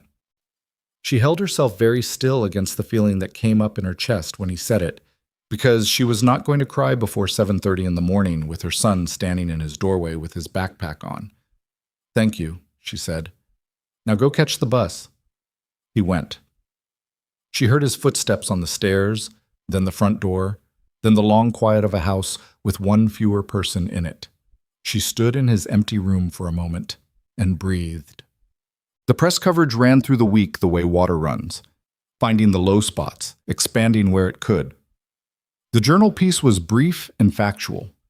A financial newsletter picked it up Wednesday and added context about Blackwood Capital's recent funding history that was mostly accurate and partly speculative. By Thursday, there were 3 pieces online, one of which had clearly been written by someone working with old information about the firm, and one of which, from a business journalist Evelyn didn't know named Karen Chu, was precise and careful and clearly sourced from people who knew exactly what they were talking about. She read all of them.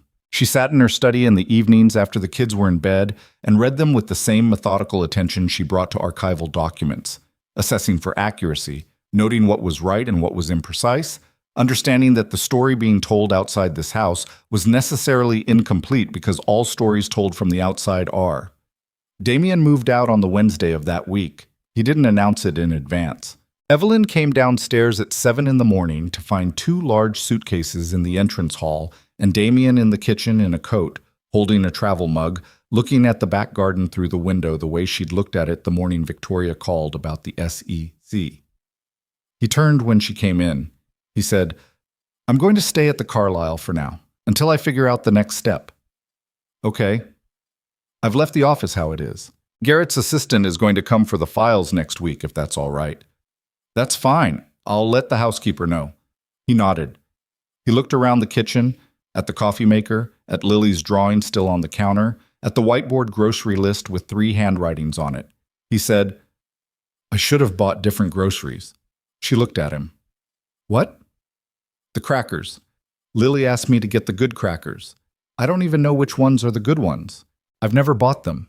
He said this with the particular flatness of a man reporting on a failure in terms so specific that the specific thing isn't actually what he's talking about. I never knew which ones. She said, they're in the yellow bag, cheddar. She considers the wheat ones an insult. He looked at her for a moment. Something crossed his face. Not grief exactly, but the neighboring territory. I'll remember that, he said. She didn't say anything. He picked up the travel mug. He moved toward the entrance hall and she followed as far as the doorway. He picked up one of the suitcases. One of the household staff materialized quietly from the east corridor and took the other one, because that was how the house worked. And that, Evelyn thought, was something else Damian had never fully understood. That the house worked because people in it worked, and not all of them were invisible simply because he hadn't learned their names. He stopped at the front door. He turned back to her. Tell the kids. He stopped. I'll call them tonight, he said. I don't need you to tell them anything. All right. He looked at her one more time. She had the sense he was trying to find something to say that would be adequate to the moment and finding that there wasn't anything, because some moments don't have adequate language, and the best you can do is acknowledge them honestly. Take care of yourself, he said. You too, she said. He went out the door.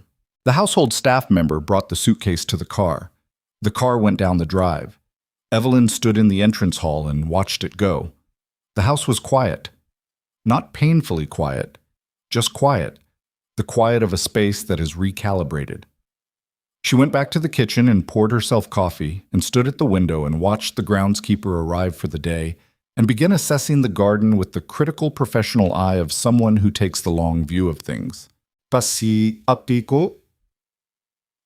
The weeks that followed had a texture she'd expected to be harder than they were. Not easy. She wasn't interested in claiming things were easy when they weren't, but manageable in a way that surprised her. The surprise itself suggesting she'd underestimated herself, which she'd been doing for long enough that recognizing it carried its own complicated weight. Lily called her father every other evening with a punctuality that appeared to come from nowhere in particular and was maintained with the same absolute personal authority she applied to everything. She told him about school, about the ecosystem project, which had received high marks, and which the teacher had specifically praised for the quality of the frog's habitat, about a conflict with a friend that had resolved itself by Tuesday, about a book she was reading that she described as mostly good, but the ending is stupid. She held the phone with both hands and talked to it as if the phone itself were the audience, which was her general approach to phone calls, and she was fine. She was genuinely, demonstrably, recognizably fine. Nathaniel called his father on Sundays, slightly longer calls, less information but more texture. She could hear his side of the conversations from the hallway sometimes, careful, considered, asking about things rather than reporting them.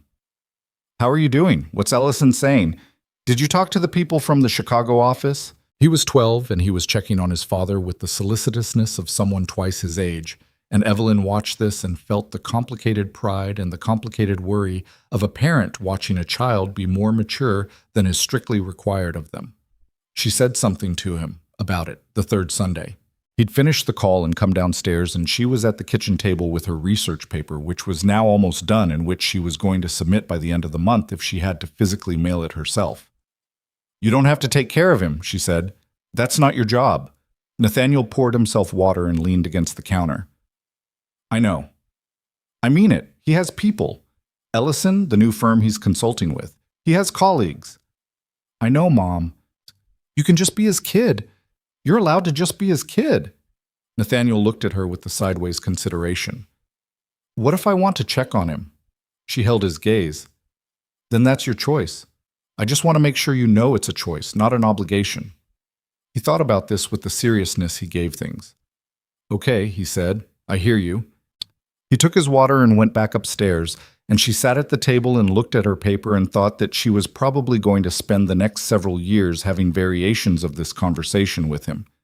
And that was all right. That was part of it. That was what it meant to be doing this imperfectly, the way all of it was imperfect. Victoria called on a Thursday in December with a settlement proposal from Ellison.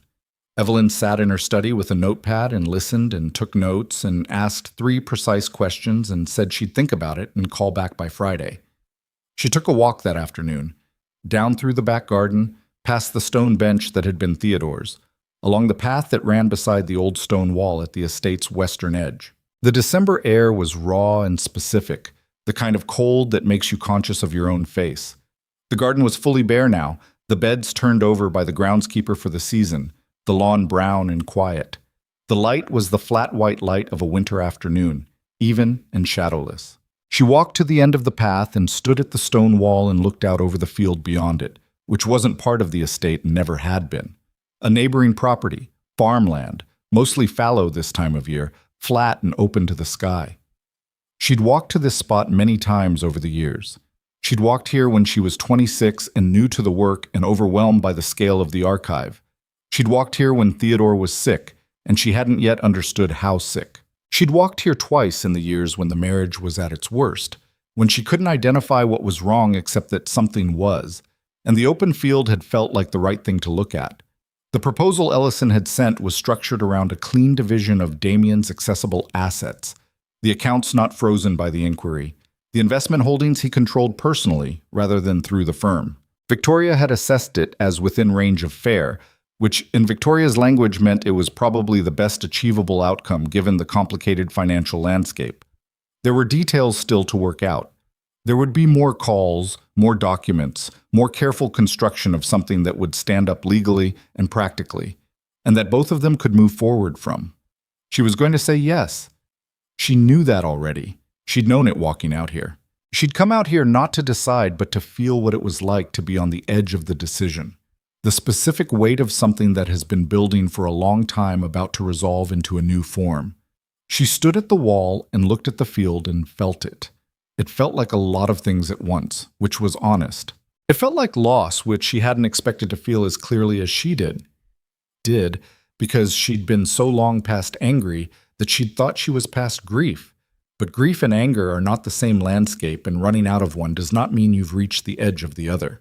It felt like relief, which she had expected, and it felt like something else, something she didn't have a name for yet, a forward-facing feeling, the particular sensation of having arrived at the first moment of something rather than the last.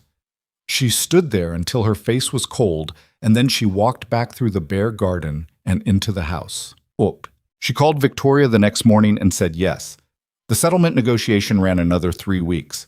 There were 11 phone calls, 2 in-person meetings in Victoria's conference room, and one moment, in the second in-person meeting, when Ellison pushed back on a specific clause, and Victoria looked at him with the reading glasses on expression that meant she was about to be precise in a way he wasn't going to enjoy, and she was precise in exactly that way.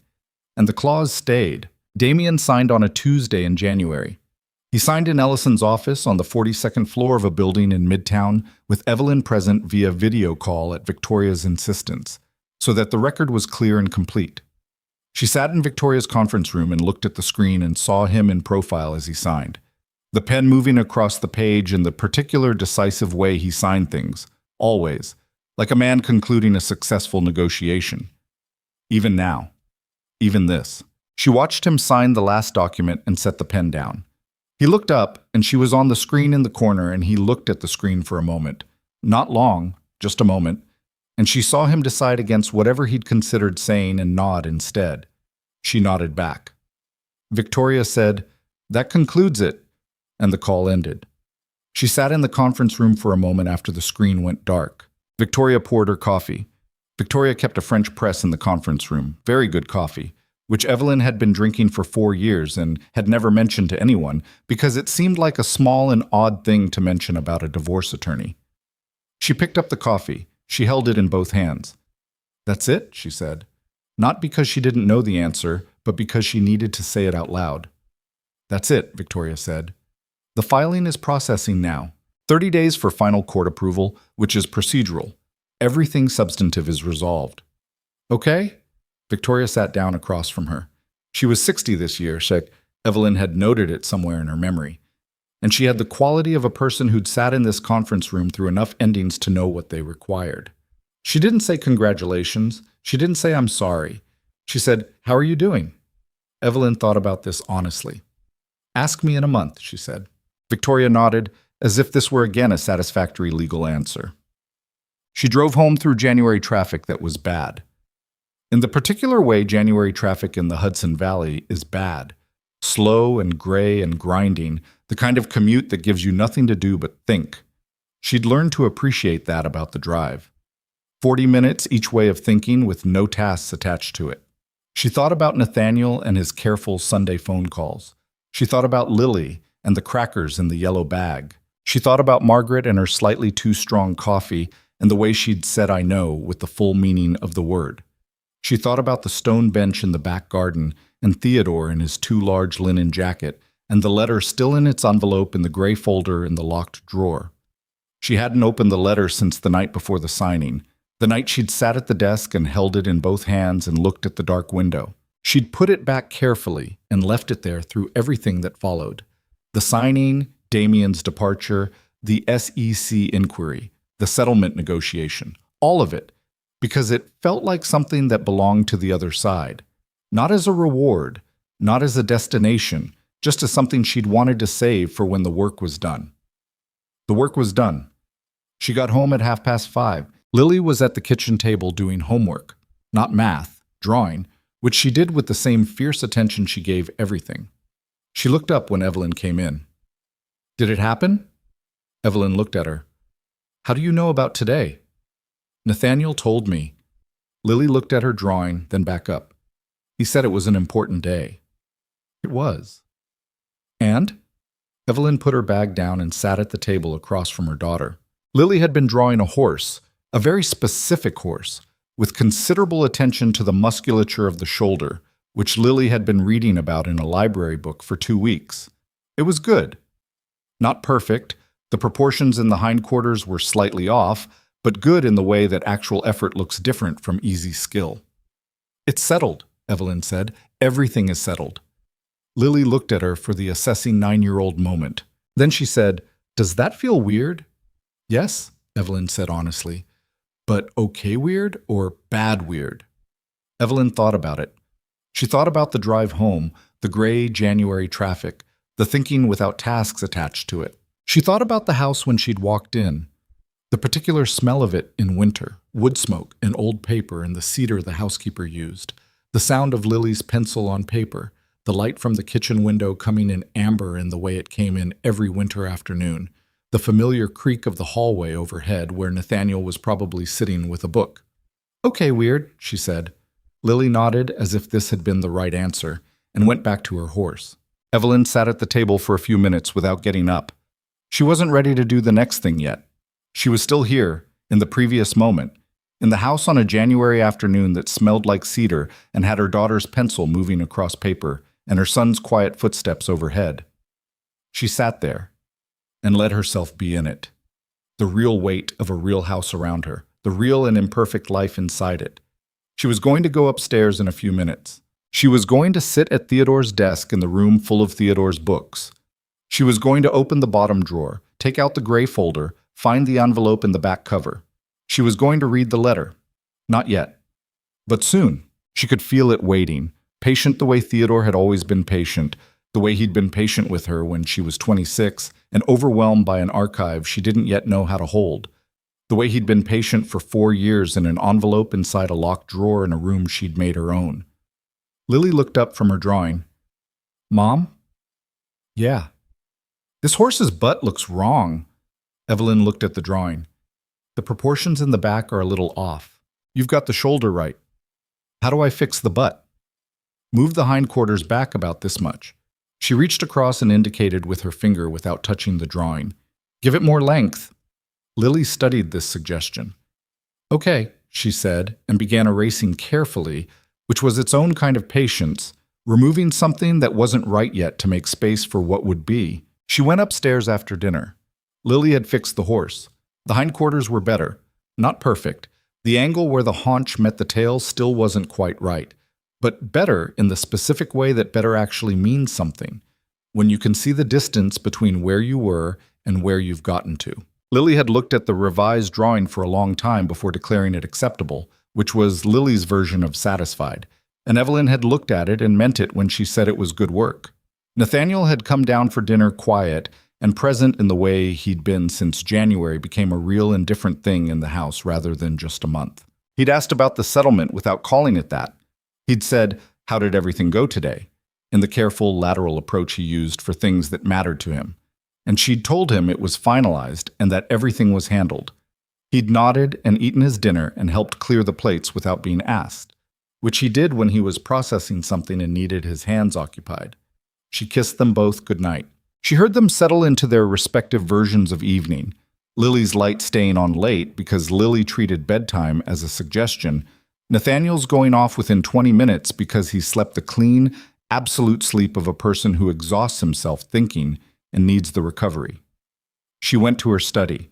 The room was the same as it always was in the evening, the bookshelves going dark at their upper edges, the lamp on the desk casting its particular circle of warmth, the brass clock on the wall reading 9:10.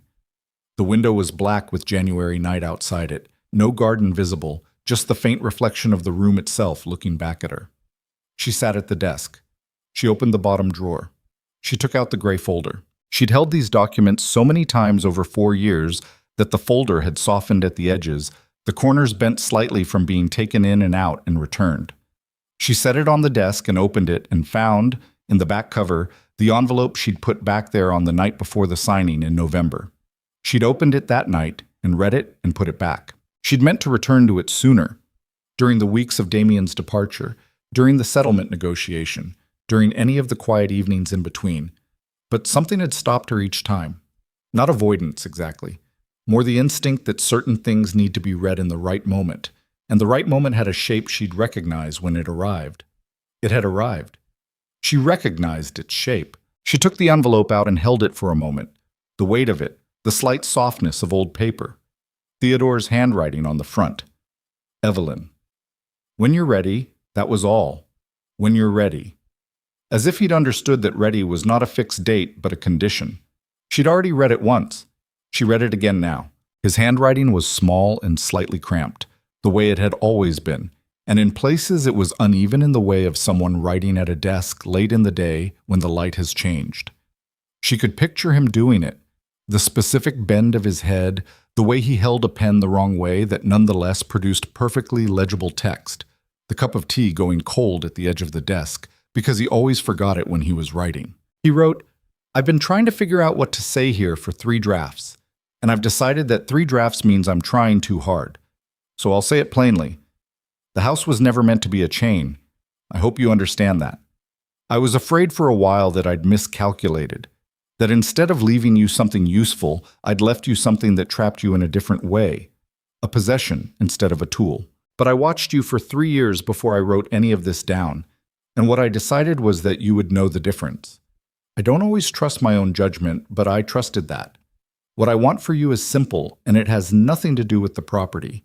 I want you to be in a place where the things you're capable of have room to exist.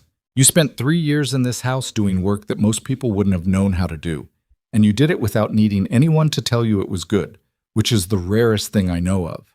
That's not a gift. That's something you came here with. I just wanted to make sure you had a foundation under it.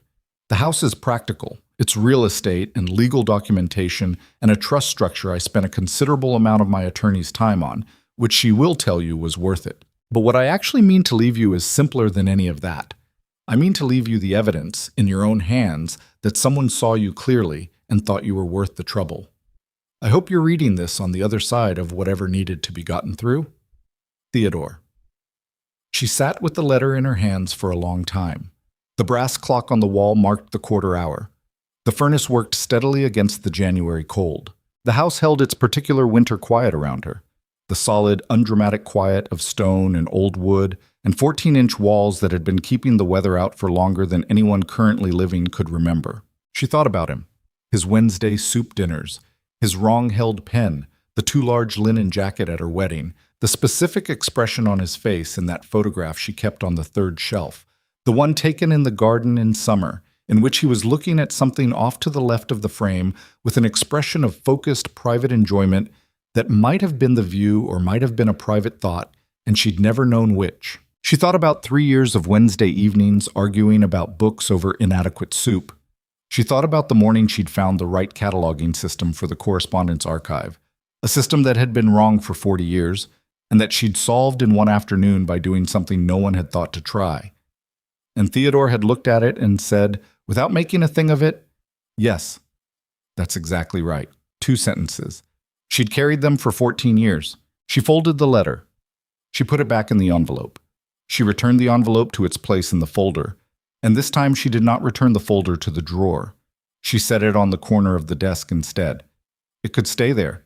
It had spent 4 years in the dark, and it could stay in the light now. February came in cold and dry, the kind of cold that is at least honest about itself. The SEC inquiry moved forward with the grinding procedural patience of government processes, and Ellison managed it the way Victoria had said he would, carefully, cooperatively, limiting damage where damage could be limited. There were 3 counts formally filed in mid-February. 2 were likely to resolve in negotiated settlement, Ellison told Damian. The third was less clear. She knew this from Nathaniel, who knew it from his Sunday calls, who did not tell her directly, but whose manner on Sunday evenings was legible to her in the way her children's manners were always legible, even when they were trying for opacity. She didn't ask. She waited, and he told her what he needed to tell her in his own time and in his own format, which was usually sideways and usually on a Tuesday, when the week had given him enough distance from the Sunday call to have decided what to say. On a Tuesday in late February, he came into the kitchen while she was making coffee and said, without preamble, Dad's company is probably done, like the firm itself. Ellison says it doesn't make sense to rebuild it with the inquiry still open. I know, she said. I heard something similar from Victoria. He stood at the counter and looked at the whiteboard. The grocery list was different now. She'd erased the old one in January and started fresh, and this one was only in 2 handwritings, hers and Lily's, and Lily had added the good crackers, yellow bag, in large emphatic letters with an underline that appeared to be structural rather than decorative. Is he going to be okay? Nathaniel asked. He'd asked this before in November, and she'd said she didn't know. 3 months later, she had more to work with. I think so, she said. Ellison is very good, and your father is, whatever his faults, someone who knows how to build things. He'll build something else. She paused. It'll be smaller. The scale of what he was doing isn't available to him anymore. But he'll find something. Nathaniel was quiet for a moment, looking at the grocery list. He told me he's thinking about teaching, like consulting and maybe lecturing at a business school. She turned to look at him. Teaching? I know. A pause that was almost a smile. I was surprised too. She thought about Damian Blackwood in a classroom. She thought about the qualities he actually had. The narrative instinct, the ability to hold a room, the genuine knowledge of how markets and capital worked at scale, and then thought about what those qualities looked like redirected toward a space where the performance of them served other people rather than only himself, and found the image more plausible than she'd expected. That might actually suit him, she said. Nathaniel looked at her. Yeah? He's good at explaining things he understands. He always was. She poured coffee. The problem was he thought he understood more than he did. Her son absorbed this with the careful attention he gave things that were complicated. Is that a nice thing or a mean thing to say? It's an accurate thing, she said. There's a difference. He almost smiled again. This time it made it, small but real. Okay, he said, and took his water and went back upstairs. March came. The garden began its slow argument with winter, tentative, unconvincing at first, a few crocuses along the south wall that appeared to be operating on optimism rather than evidence, but there nonetheless. The groundskeeper noticed them and changed his weekly schedule to account for what was coming, which was how he operated, reading the direction of things and adjusting accordingly without needing a committee to decide. Evelyn submitted her paper on the 15th of March, 14 months after she'd opened the file, 6 months after she'd fixed the structural problem in the 19th paragraph, 3 weeks after she'd written the final paragraph standing at the kitchen counter at 6 in the morning, because that was when the right words arrived, and she'd learned a long time ago not to argue with that. She sent it to the journal and then stood in the kitchen and finished her coffee and felt the particular mixed-down feeling of having finished something that had taken too long, which is not the same as satisfaction, but is its close and useful neighbor. The journal responded in 6 weeks, which was faster than her experience predicted, and which she took as a reasonable sign. 2 peer reviewers, 1 enthusiastic, and 1 with specific and intelligent objections that required 3 weeks of additional work, which she did at Theodore's desk in the evenings after the kids were in bed, going back into the documents with the renewed attention of someone who's been told exactly what to look for.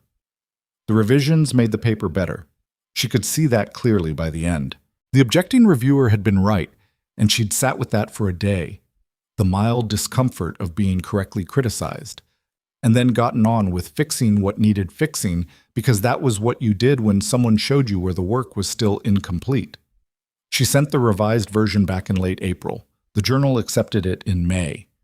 She got the acceptance email on a Thursday afternoon. She was in her car in the parking lot of the school, waiting for Lily's after-school program to finish, and she read it on her phone and sat there for a moment in the car looking at the words.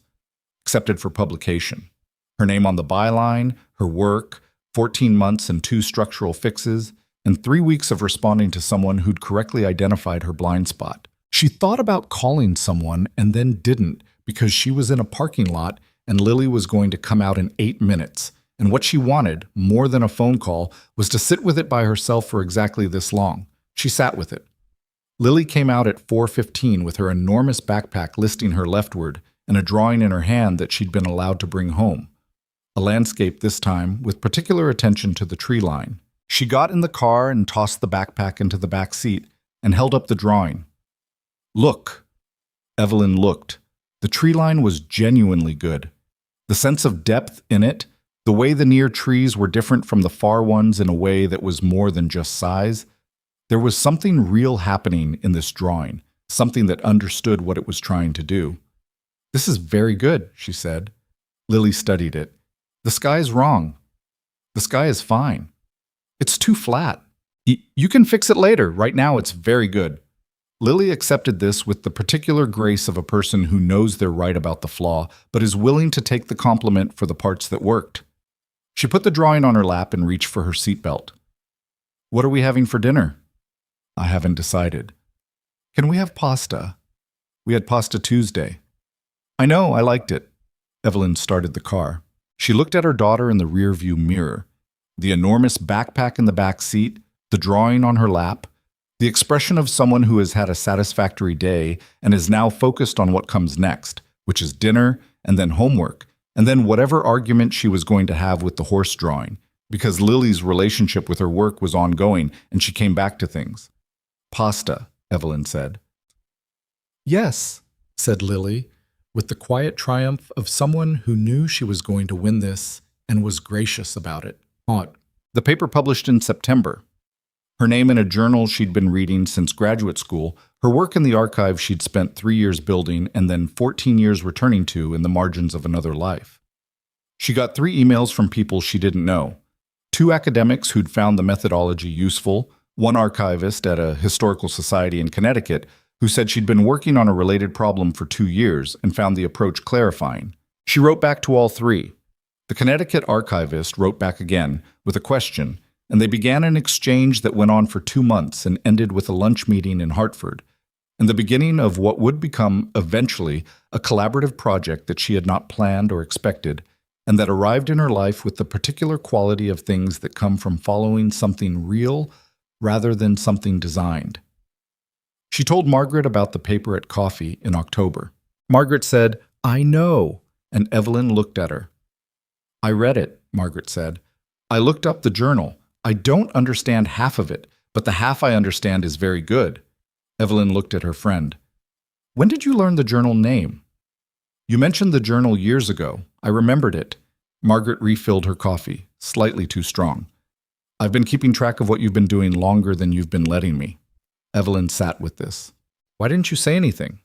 You didn't ask, Margaret said, and you needed to do it yourself. I wasn't going to make it about me watching.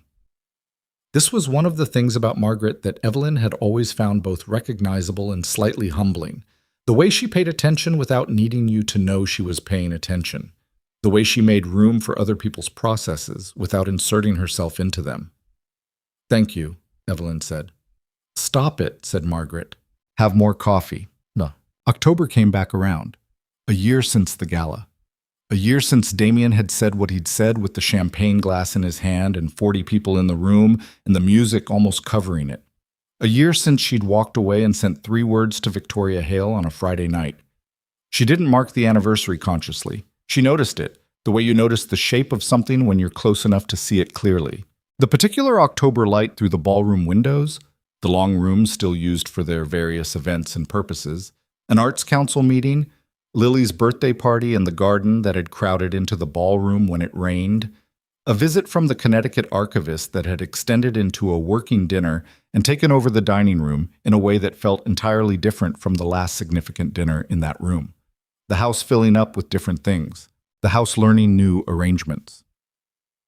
On a Sunday evening in mid-October, she was sitting at Theodore's desk doing nothing in particular. She'd been reading and had stopped reading and was now just sitting, which she did sometimes, which she'd never allowed herself much in the years when sitting without a task had felt like a failure of productivity, and Lily appeared in the doorway in her pajamas. "You're in here a lot now," Lily said. "I work in here." You used to work in here, but like secretly. Now you work in here like normally." Evelyn looked at her daughter. She was 10 now, had turned 10 in August, and the decade had done something. Not changed her exactly, but sharpened the existing things. The assessing gaze was sharper. The confidence was more directed. She'd started a second drawing project alongside the horses, something architectural, buildings mostly, with an attention to how things were built that Evelyn found interesting to watch develop. "Is that a problem?" she said. "No." Lily came into the room and stood at the bookshelf, running her finger along the spines the way she always did in this room, not reading the titles but feeling the books, which Evelyn had noticed before and never mentioned. "I like it, actually. The house feels different when you're in here." "Different how?" Lily considered. "Like it's being used right," she said, with the absolute directness of someone who doesn't know the statement is significant. "Like, this is what the room is for." Evelyn sat at the desk in the room that had been Theodore's and was now hers, and looked at her 10-year-old daughter standing at the bookshelf in her pajamas, with one finger on the spine of a book about the history of American landscape painting, and felt the complicated, irreducible truth of being a person in a specific moment that had taken a long time to arrive at. "It is," she said. "You're right." Lily pulled the landscape book off the shelf and looked at the cover. "Can I borrow this?" "Yes." She tucked it under her arm and went to the door and stopped. "Mom?" "Yeah." "I think this year is better than last year." Evelyn looked at her. "Yeah," she said. "I think so too." Lily went back down the hall. Evelyn heard her stop in Nathaniel's doorway and say something, and heard him respond with the flat, brief delivery that meant he was half listening and half reading, which was his normal operating mode when someone interrupted him, and heard Lily's footsteps continue to her own room and the soft close of her door. The house settled into its Sunday evening sounds, the furnace working against the first real October cold, the wind in the trees along the west wall, which she could hear from up here when the window was slightly open, which she kept slightly open now because she liked hearing it. The brass clock on the wall marking the half hour. She thought about the year, not in the form of a list or a summary. Her brain didn't sort things into lists, had never been built for that particular convenience. But the way you think about a year when you're sitting still inside it, the actual texture of it, the weight of specific days, the ones that had been harder than expected and the ones that had been quietly better. The signing in November, the dining room afterward, Damian packing his suitcase in the entrance hall on a Wednesday in December, stopping in the kitchen to tell her he'd never known which crackers were the right crackers. The call with Victoria in January, the settlement signed, the long drive home through gray traffic, the crocuses in March, ahead of their time, Lily fixing the horse's hindquarters with patient, careful erasing, the acceptance email in the parking lot, 8 minutes of sitting with something before Lily came out, the letter from Theodore on the corner of the desk that had spent 4 years in a drawer. She looked at it now, just the corner of the envelope visible, the small, cramped handwriting. "When you're ready." She thought, he would have liked this year. He would have liked Lily's architectural drawings, and Nathaniel's aviation obsession, and the Connecticut archivist, and the way the collaborative project had started to take shape. He would have poured inadequate soup and said something precise and slightly funny about all of it, and she would have disagreed with the funny part, and he would have been right. She missed him. She allowed herself to miss him directly, without qualifying it, which was something she'd gotten better at this year, letting things be what they were, without constructing better arrangements for them. Damian called in November. She saw his name on the phone and let it ring once more than she needed to before answering because she was human and some responses take a moment. Evelyn. He sounded different, not the way he'd sounded in the dining room after the signing, not the exhausted compliance of December, not the contained panic of the SEC months. Different in a way that was harder to name. Lighter might be the wrong word. Less loaded, maybe. Damian, I wanted to tell you, Ellison reached an agreement on the third count. It closed yesterday. Negotiated settlement, no admission, appropriate fines. A pause. It's done. All of it. I'm glad, she said. I thought you should know, given everything. I appreciate that. A pause that had a particular quality. The pause of someone who has something else and is deciding whether to say it. She waited. He said, I'm starting at Columbia in January. A visiting lectureship in corporate finance. 1 semester to start. She thought about what Nathaniel had said. Teaching. The image she'd formed of it.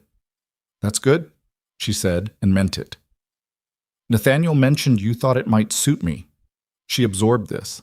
The fact that Nathaniel had told him, the fact that Nathaniel had told him her assessment specifically. Her 12-year-old, 13 now in December, carrying things between them in both directions with the careful even-handedness of someone who loved both his parents without needing either of them to win. I do think it might, she said. I'm not sure I'm any good at it. You'll find out, she said. That's how it works. Another pause, shorter this time. How are the kids? Lily is drawing buildings now. Nathaniel is... You know how Nathaniel is. Yeah. Something in his voice when he said that. The particular warmth that had always been real, that had always been there, even in the worst of it. The thing about him that she'd fallen toward in the beginning, and that had not been an illusion, just insufficient on its own to hold everything up. Yeah, I do. She said, call them this weekend. Lily has something she wants to show you. The buildings? She'll explain. Let her explain. Okay. A pause. Evelyn, He stopped. She heard him decide against whatever had started. Take care of yourself. You too, she said. She held the phone after the call ended and looked at the kitchen window, the November garden, the stone bench, the bare late autumn trees along the western wall. The same view she'd looked at 100 times over a year that had required more of her than she'd known she had and had found her having it anyway. She was not who she'd been a year ago. She was not better in any simple sense. She'd lost things this year, real things. The history of a marriage. Even a failed marriage is a history. The daily shape of a life, even a diminished life, has a shape.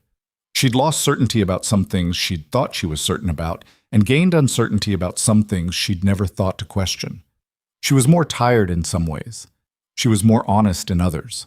But she was here, in this kitchen, in this house, in this life that had her name on it in every way that mattered.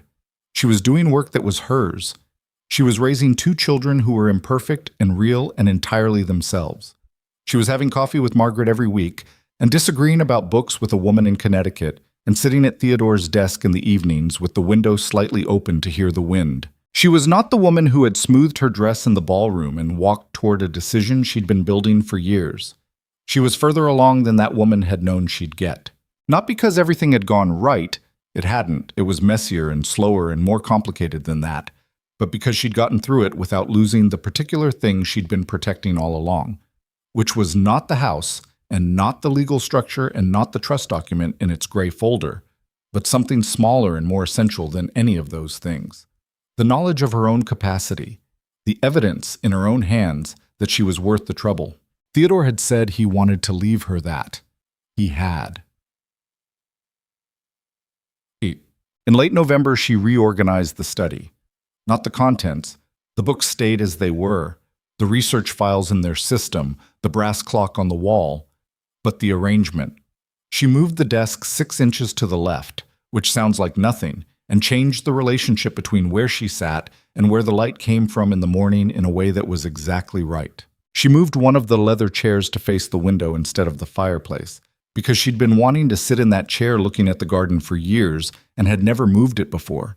And the reason she hadn't moved it was not that it was the wrong place, but that she'd been waiting, in the small and unconscious way you wait for things you're not sure you're allowed to want yet. She moved the chair. She sat in it the next morning with her coffee before the kids were up, looking at the November garden in the early light. The stone bench, the bare beds, the trees along the west wall. The light at that hour in late November was thin and clear, the kind that shows you exactly what's there without flattering it. What was there was a garden in the process of being done with one season and not yet into the next. Not bleak, just in between. Patient in the way that things in between have to be patient. She sat in the moved chair and drank her coffee and looked at the garden and felt the house around her, the weight of it, the solidity of it, the particular quality of a place that has absorbed enough living to have a character of its own. Serious, she'd thought when she was 26. She still thought so. Serious in the way that meant something, not solemn, not heavy, but a place that took the lives inside it as genuinely important, as worth the architecture. From upstairs, the specific thump that meant Lily had gotten out of bed by rolling off the edge. Then, lighter, the quiet footsteps of Nathaniel, already awake and moving carefully through the morning the way he always did, preserving something. Her children's sounds in the house, the furnace, the old clock, the wind in the trees when the window was open. Coffee going cool in her hands because she'd stopped drinking it to think about something, and then stayed in the thinking longer than she'd meant to. She picked up the coffee. Still warm enough, she drank it and looked at the garden and thought about the year ahead. Not with a plan, not with a blueprint, but with the specific open attention of someone who has gotten through the thing that needed getting through and arrived, imperfect and tired and more herself than she'd been in years, at the beginning of something she didn't yet have a name for. The beginning didn't need a name. It needed her to be in it. She was in it. Downstairs, she heard Lily hit the kitchen with the focused intention of someone who had been hungry for 6 hours and was about to address that, and heard her open the cabinet and find, apparently, exactly what she was looking for, because there was no subsequent sound of displeasure. Evelyn had restocked the yellow bag crackers on Wednesday. She'd remembered without writing it down. Small things. The ones that add up. She sat in the moved chair in the room that was hers and finished her coffee and listened to the house wake up around her and let it be exactly what it was. Not perfect, not resolved into something clean and simple, but real. Full of the actual weight of actual lives. Hers and her children's and the memory of a man who'd held a pen the wrong way and made soup on Wednesday evenings and left her, in the most practical possible form, the evidence that someone had seen her clearly and thought she was worth the trouble. She looked at the garden. The crocuses would come back in March. They always did. Not because the conditions were perfect, but because that's what they were built to do. Push up through whatever was in the way and be there anyway, ahead of when anyone expected them, operating on something more stubborn than optimism. She thought that was probably enough to work with. She got up to make breakfast for her kids.